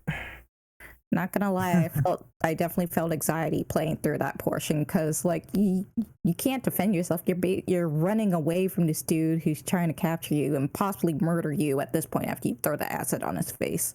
Yeah, that is legit me every time I do hardcore on that thing. Because if you slip up once, though, it's over. You gotta start all the way over from the beginning of the game if you're doing those saves. Yeah, I was gonna say too with like why I think like Irons is better, at least in the remake. Just lore wise, when you read up on like some of the info and some of the notes that he leaves behind, you get hints that he's potentially a necrophiliac. You get hints that he's not just into taxidermy, but is like way more messed up about it. And there's also just very, very subtle hints that he also might be a pedophile. So it's like awesome to see him die. You know? Well, I'm not sure if I count that as make him better, because again, like the thing that makes him like I despise about him is just they made him show a little too much. Like his action shows subtlety, but the writing that's given in the original shows more than tell, you know. I get both. Like I get both. You know, like why some people might prefer the more subtle aspect of like the original in that regard. Oh, I might add to his death is also really fucking lame. Like in the original, he could either get cut in half by the embryo or have William come in and wreck your shit. Here in the remake, just get a hole in his chest. Like that's fucking stupid. Like, come on. Yeah. For me, I felt like, you know, as far as like just making him more fucked up than what he already was, because like, you know, in the original aspect, there was like he had the allegations that he was like raping girls at the college that he went to. Allegations, man. He did it. There's no fucking with like how fucked up he is, you know damn well he did it. But like, you know, you get those like, you know, those hints and nods about that, and it's like, as far as like how messed up he is, like I think, you know, there isn't necessarily one that's like that outdoes the other in that regard. I just particularly find that as far as him being like way more fucked up and you kind of finding out about that and him being a little bit more upfront about it, a little bit more enjoyable. But that's just me. They do a lot to really, in subtle ways, through what they leave throughout the game, with Irons, what they do, and it's clever compared to his. Well, they do it in the original as well, but in the remake, there's just something deeply unsettling about him. And then when you read all the notes and things that are left there, it leaves you with this real sense. The only word I can use to describe the segment with Irons is a sense of tangible dread. Because after all, this guy is, you know, you find out what he's been doing and is capable of doing, and you're running away from this guy as a defenseless young girl. Your first mindset is, oh my god, do not let this guy get hold of her. Like, get the hell out of there right now. It makes you feel a sense of dread, and it's very effective at what it does. So, like, that's my one part that I actually struggle to play, whereas, like I said, my partner's was Mr. X. Mine is that bit, because it's like, I've always had a thing in horror games, and I don't know if this is, like, anybody else as well, or if it's just me. I hate being chased and being defenseless. Same. It's why I've had countless people on streams say to me like, "Oh yeah, Silver, play Outlast," and that kind of thing. Mm-hmm. I finally buckled recently, but until then, I had a stance of no horror games where I am not armed because of that shit. So yeah, that's just my 2 cents on Irons anyway. Yeah. So, any other comparisons to the original and the remake? Yeah, A and B is better, but we say that 1,000 times. I mean, yeah, but I prefer to play RE2 remake because the gameplay is immaculate. Yes, I still like playing the originals a lot. It's fine. It's I don't turn my brain off for like just popping on the original again. I still can play them just fine. There is some little nitpicks here or there where it's like, damn, this hallway, I wish it was longer so I can see, but that's the only issue. Otherwise, it's fundamentally still the same as I experienced it back in the 90s. Honestly though, like legit though, like it was refreshing replaying 2 again after so long. It definitely was an enjoyable experience though, but I still prefer 3. I mean, not 3. I guess the only like nitpick I have is that there's no like official re-releases of it. Like you just have to like have the original consoles or just find the PC versions. That's on Capcom, not the game. You might. Sorry, I was just gonna say you might have a means. This is hypothetical at the moment, but you might have a means to have the older games on more modern PlayStation consoles shortly, because Sony have been talking about bringing out a new sort of subscription tier for Plus, rivals the Xbox service called Spartacus. I know that's a stupid name. That's a code name, not the official name. And plus, that's not confirmed right now, so I wouldn't. Yeah, I know it's a hypothetical, but you know, it might happen. It might happen. I don't know. Like Capcom's been releasing all the old Mega Man and all the old Mega Man games. Why not just do the old RE games from PlayStation? Maybe just included the N64 Dreamcast stuff too. I have made this argument since they did the 20th anniversary, back when RE7 was about to, like, that was right around the time that RE7 was about to come out and they first announced RE2 Remake. And I had always made the argument that for the 20th anniversary, they should have released REs 1, 2, and 3 based off of their PC ports, you know, on current gen console, kind of replicating what Square Enix did with Final Fantasy VII, where you could get, you know, that remastered version of the original Final Fantasy VII based on that PC port. You know, granted, would it have been the most perfect port? That would have been debatable, but at least having a way to play RE1, 2, and 3, especially with 1, given that a lot of people are not fond of the fact that they released the DualShock version of Director's Cut on PS3. You know, like, I think that would have been a great way to kind of be like, hey, you know, now you can play REs 1, 2, and 3, and you can play all this other stuff that we released to play. Like, who knows? Maybe there's some legal reason why. The cynic in me is thinking, at least present day argument, that the reason they won't release something like the original 2 now is because it could potentially detract from the sales of the remake at present, and it's a business decision. I might be wrong with that. It's just a thought and a theory. I don't think that would really work though, because I think what they could have easily done too with that is, like, you know, at least at the time when RE2 was coming out, they could have been like, here, as part of like the digital deluxe edition, or, you know, certain editions of RE2, you get, you know, a digital copy of RE2 original that's bundled with it, and then later on release it as a separate release. Like, I don't think that they could have, I don't think that that would have really been a thing of nobody would have bought the remake because we have the original, when there are clearly people out there that will not touch classic RE because they're too afraid of tank controls or fixed camera angles. I mean there's some games for a reason. So there's people, there's people like that, but they're in the minority. So yeah, fuck them, whatever.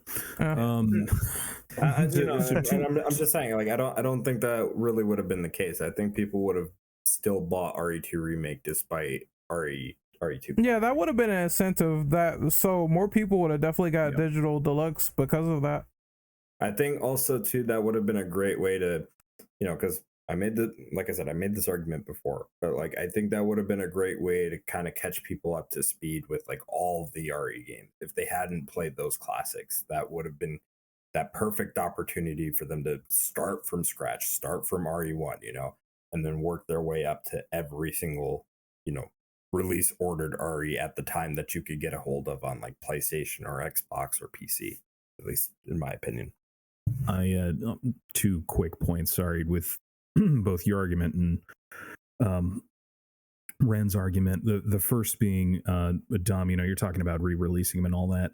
In all honesty, as a consumer, I would probably be hesitant to buy those games from Capcom again, considering that a lot of those original guys are not, like, it's going towards Capcom, yeah, but a lot of those original guys are not getting that cut, essentially, that original team. And I'm one of those old people that, you know, you've got a game that's out for 15 years and a company re-releases it and charges you an arm and a leg for it. I would rather pirate the game and emulate it than pay for a re-release. Granted, I understand that not everybody's comfortable with that, but that's, you know, just me. Second, Ren, what you were saying, and I think this is the big difference between you and me, is because I I grew up in a house where we watched a shitload of movies, and the big advantage of like the whole fixed camera angle thing is like over the shoulder you're seeing things from a very particular perspective. With the fixed camera angle, you have to see everything kind of through the director's perspective. Like you're being forced to see things the way they want you to see them for a particular effect or for, you know, whatever, ambiance or what have you. That's like one of those things that is probably the reason I'm attracted to the older games more, is because I'm looking through this through the lens of somebody else and a team showing me, hey, listen, this is what we're showing you now because of how we've set things up. Like there's a reason that this camera is placed here and at this very particular angle. Oh, no. I just want to really quick before I let you go, Ren. I just wanted to kind of address the point previously with you know, like re-releases. Yeah. You know, and I get why some people would be, you know, hesitant about getting a game that they might already own.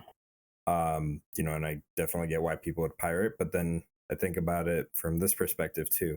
Look at how many times Capcom has re-released RE4, and look at how many times people have repurchased that game over and over again to get it on every single platform it has ever come out on.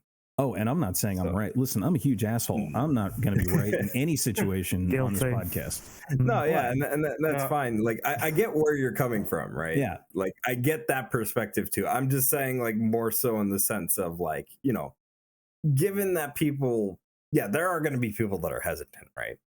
Yeah. But given how if they bundled it with the remake, like you were talking about, dude, that would have been perfect. Yeah, like 20th anniversary rebundle. You know, you're going to have people buying it for nostalgia's sake who may have just avoided the product initially because it's a 3D remake and it's not fixed camera. You know, I know plenty of people that didn't play the new Resident Evil because it's not fixed camera angle. I was almost one of those people.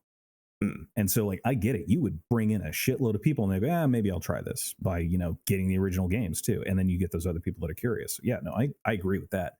But I'm a crazy old weirdo. So, you know, just understand where I'm coming from when I talk. Yeah. No, like, and I get that. I get that, like, you know, that definite, like, hesitance towards, like, the new thing.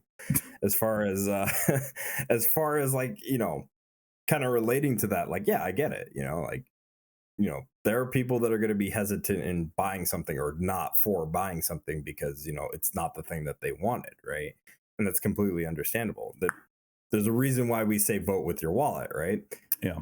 At the same time, though, you know, where I'm thinking of as far as just strictly talking about a re-release of a game that people, you know and love, or at least some people might not have as easy access to get a hold of, right? I get why Capcom would do that, and it kind of confuses me as to why Capcom wouldn't do that with like RE1, 2, and 3 when they've done it so much with like RE4, for example. Yeah. Maybe they don't have the source code. Well, I highly doubt that. But hold on. I highly doubt they don't have the source code here, right? But even still, though, if people can make a thing involving the Dolphin emulator called Seamless HD, right? They can most definitely do the exact same thing, right? So imagine if I'd be more concerned about Capcom re-releasing those games and to be shit ports. That'd be my biggest concern. Because otherwise, if they come out with a half-ass port and you have something like the Sims HD versions of 2 and 3, that's a problem right there. If they came out with a worse product than what the fans have done. Yeah, absolutely. Yeah, and that's why I said, like, you know, if they're gonna, you know, base this off of any version of the game, they should probably base it off of the Source Next ports.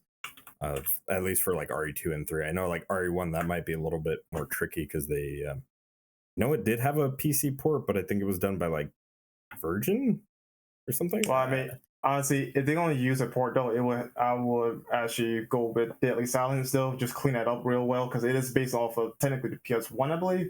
But they can easily clean it up and add in all the extra features and stuff. And that thing runs crazy well. I was playing it actually a couple weeks ago. The Deadly Silence plays insanely well. See, and you know, just to kind of go off of that too, because I know a lot of people don't like the director's cut DualShock version soundtrack. For me, it's a guilty pleasure, but you know, I get why, right? It's garbage. The one, but Deadly Silence, right, also has kind of a slightly reduxed soundtrack, but it's still mostly the same soundtrack. It just remixed tracks of those classic tracks. I don't see why. I don't think people would be so upset about like hearing a remixed version of tracks that they're familiar with per se. The long original is there as an option. I don't think people care. Yeah, Just, but just it's. Oh, I'm sorry. just gonna quickly say one slight comment in regards to the sheer volume of re-releases that Resident Evil 4 has had. I'm sure if I look hard enough, I got a copy of that for my toaster oven, and I even got a free box of Pop-Tarts with it. It's there somewhere. Bro, I Yeah. promise you'll find a copy for your fucking smart fridge. Okay, like, Oh, it's dude, possible. dude, It exists. Dude, about 6 months ago, I got a copy on my microwave, and we move using the timer keys. It's great. Anyway, Alright, so can I go now? I was gonna say it's Capcom. God damn it, so Drill. honestly, Fuck off. I was gonna say it's Capcom, so I expect the bare minimum. Like they'll just put it on like Switch Online or something like that. All right, fantastic. Go ahead, Ren. All right, let me go. So I want to address both points. So I'm gonna address Divik first. I understand the whole view and camera angle, and they put you in the perspective of the director. I get all that. That's understandable. Like they want to immerse you in the experience of fixed camera angles and watching from different viewpoints, and that's cool. But the thing is, like, it still occurs to a point where you're fighting something, and if you didn't have like lock on aim, you'd be a dead man because stuff is like jumping off screen. And I know that's the novel appeal of old school RE, but it still can be seen as a hindrance to some people because you don't know where things are and you don't know where things are attacking, and you get like sheep shotted. Sometimes that happens. It's like the name of the game with that game when you have to deal with fixed camera angles. The other thing about like sales and perception and how people sort of wage RE is that when they say that people aren't going to buy this game and that game and the third game because it's relatively new, they kind of have egg on their face when that game sells or does well, or they want it to fail and it really doesn't. So that's kind of why I think that philosophy is really dumb, because I think if people would have got that incentive to buy the classics, no one on earth would like really co-sign the fact that, well, I have the originals, I could just go play that. But then the remake reviews come out as really stellar and everyone's playing it, so they have that morbid curiosity, and that's kind of the deal breaker for certain people. Is like when all that stuff blows up, they can't really stay away, and they have to keep saying that RE4 destroyed the series when Remake comes out, and they buy that game anyway. So that's why I call that stuff fraudulent, because it makes no sense with the argument they're saying. They're not like voting with their wallet. They're sort of like cheaping it out and frauding, and I don't like that behavior. Yeah, no, and definitely like again with the fixed camera angle thing, it's a preference more than anything else. I get the third person. Like there are days where I will boot up Resident Evil or something like that. I'm like, I don't want to deal with this shit right now because fixed camera angles or whatever. Like, so I get where you're coming from with that, 100%. But I totally don't mind it. Like I will not say, and I heard Spear Hunter talk about this, I will not say that you can't play tank controls. Like, no, it's possible, it's doable, you could do it. Some people will flat out say, oh, you can't play the game like this anymore, and I don't agree with that logic. I think you take enough time, dedication, it's not that hard.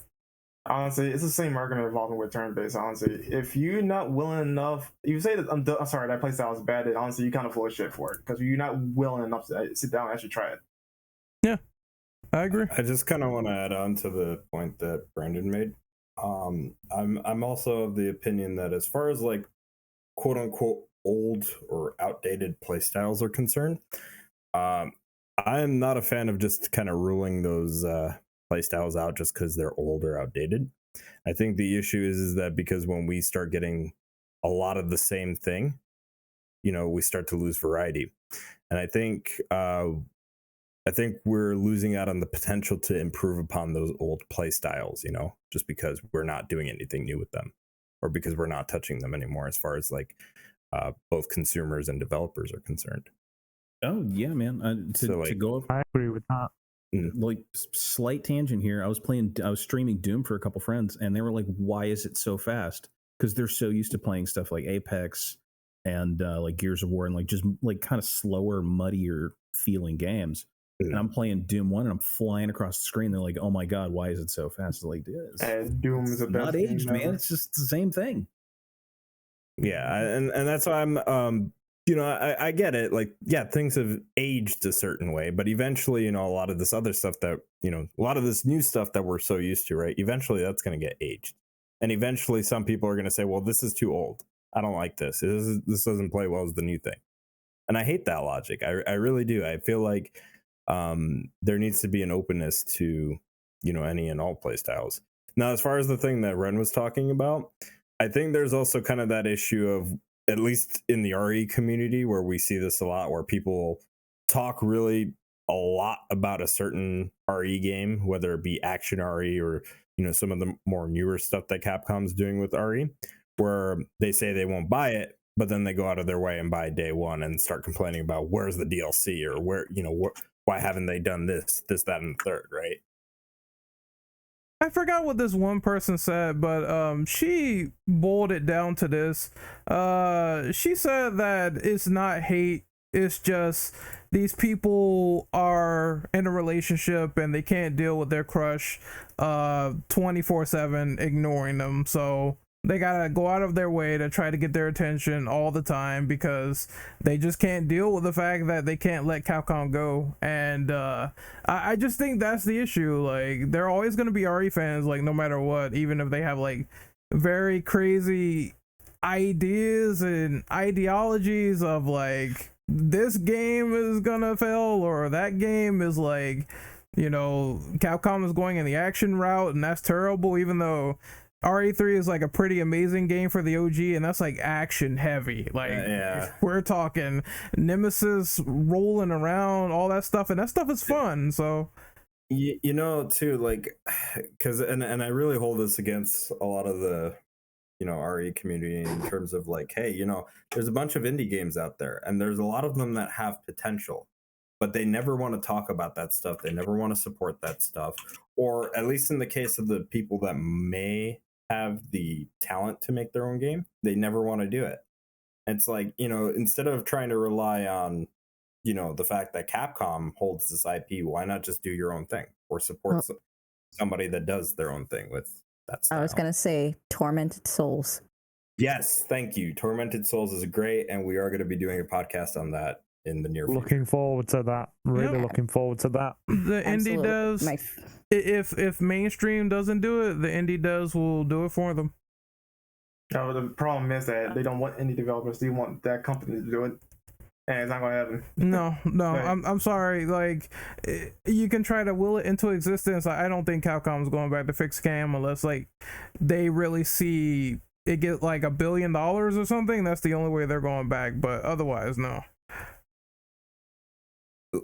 No, just really quick before we wrap things up, I legitimately want Capcom to do an RPG RE game. I legitimately want that. Like, I don't care what anybody says. It sounds fucking awesome. No, like that does sound pretty interesting. I'll be curious to see how that would turn out to be. Parasite Evil, I wouldn't mind. Yeah. I mean, yeah, technically it's been done before with Parasite Eve and some other horror-based RPGs, you know, so it's not out of the realm possibility, though, just how will Resident Evil handle it. Wasn't there a Game Boy game that was a Resident Evil game that was turn-based? Like, oh, you talking about Gaiden? Yeah, that game is ass, Gaiden. It does have a different play style from the usual stuff, obviously. So you want like a Yakuza 8 Very different. / Persona 5 turn-based RE? Yakuza 8. I'd watch that. 7, G. Okay, I guess we can go ahead and end things here, right? Because we're good. Can I just ask one very small question before we finish? Because I was meant to slot it in and I totally forgot. And I just wanted people's opinions because it brings us right back to the actual question where we started in terms of stuff in the remakes and the originals.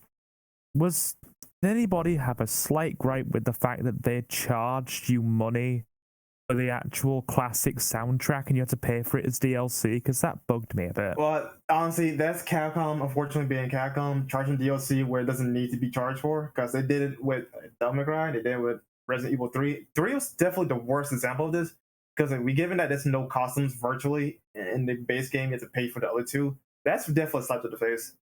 But yeah, that's Capcom being Capcom. Is not, unfortunately, uncommon for them to do. No, charge DLC was necessary. I can't be mad. It's nothing new to me. So they charge on this DLC, so I can't. It's something they did in the past already. Yes. Yeah, Capcom being Capcom, you know. They finally get your money. Yep. Rumble. All right, anything else? The floor is open one more time.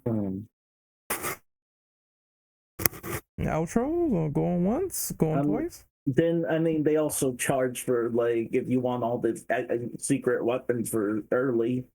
Yeah, but that's okay. That's early unlocks. You're a scumbag for doing that though, but that does not hurt the general gameplay. Really, it's not the same as the costumes, right? That should be in the game. Charging to unlock stuff early, like whatever, right? I don't care at that point. I'm just saying that's just scumbag shit on his own. But anyway, that's different. Let's go ahead and start outros. Biodevil Dom, outro yourself. Okay, yeah, you guys know me as Biodevil_Dom. I am actually trying to get working on some of my RE reviews since I have some free time before I start my new job. I may or may not start actually doing some more content in the near future, given that I'm going to be working from home. So I'm looking forward to that. But anyway, you guys can find me here on YouTube or on Twitter, all as Biodevil_Dom. And yeah. All right, Boomer, outro yourself. Yep, that'd be me, Resident Boomer. Divik, I said on the Discord a lot. Twitter is at DivvyDivik. It's a bunch of shit posts and reposts. It's really not worth reading. Occasionally I'll say something insightful, but most of the time it's bitching about how the kids don't play the old school shooters. But yeah, that's it. Yeah, all right. No show drill bit? Well, yeah, sorry for being late, but you could find me on Twitter at drillbit777. That's really where I'm only active in. All right, sweet, man. Thanks for that. Wait, Matthew Rose, outro yourself. All right, guys. You can find me on Twitch and now on Hover under Matthew Rose, Twitter, Matthew_Rose, and coming soon, my YouTube channel. So stick around for that. All right. Gold, silver, crystal, where your name is, outro yourself. Alrighty. Okay, you can find me on YouTube over at Silver Gaming Network. We play a lot of classic PS1 games, and we are currently doing streams of GTA 3 and Outlast. So we're on there trying to build up to 500 subs, and you can also find me over on Twitter at Silver Gaming Network or Silver Gaming 01. So it would be nice to see you. All right, Operative. All right. You can find me on YouTube at Renegade Operative. You can find me on Twitch at Renegade_Operative, and you can find me on Twitter at RentOperative_. Currently working on a video about the DCEU and a lot of Snyder stuff. I'm going to be talking about that and some Batman stuff along with uploading this podcast. Hopefully it's all uploaded tomorrow and it's not so crazy. I know it's been delayed, but I'm working on it. And that's it. I actually legit forgot about you this time. I had to think, wait, did I call Ren yet? And then make sure. I forgot about you too, buddy. Don't worry. All right. You can catch me on Twitter at Immortal Brundle, Twitter at Immortal Brundle. Yeah, that's it. I don't care. Sorry, I'm tired. Go to bed, bitch. Thank you all for joining. Yeah, I probably should. Thank you all for joining us. Stay out of places that are called Raccoon. Trust me, you won't go well. Yeah. Have a great day, night, or every time it is for you guys, and see and be good people. Stay safe out there and avoid the C virus. Don't drink infected water. Don't eat yellow snow. Bill. Sorry, it's lemonade. Don't worry about it. No, fuck off. don't let Mr. X give it to you either. Don't let that happen. Oh, that could be sexual. Wait a minute. Gonna give it to you. Oh, yeah. We're gonna give it to you. Oh yeah, he gonna give it to you.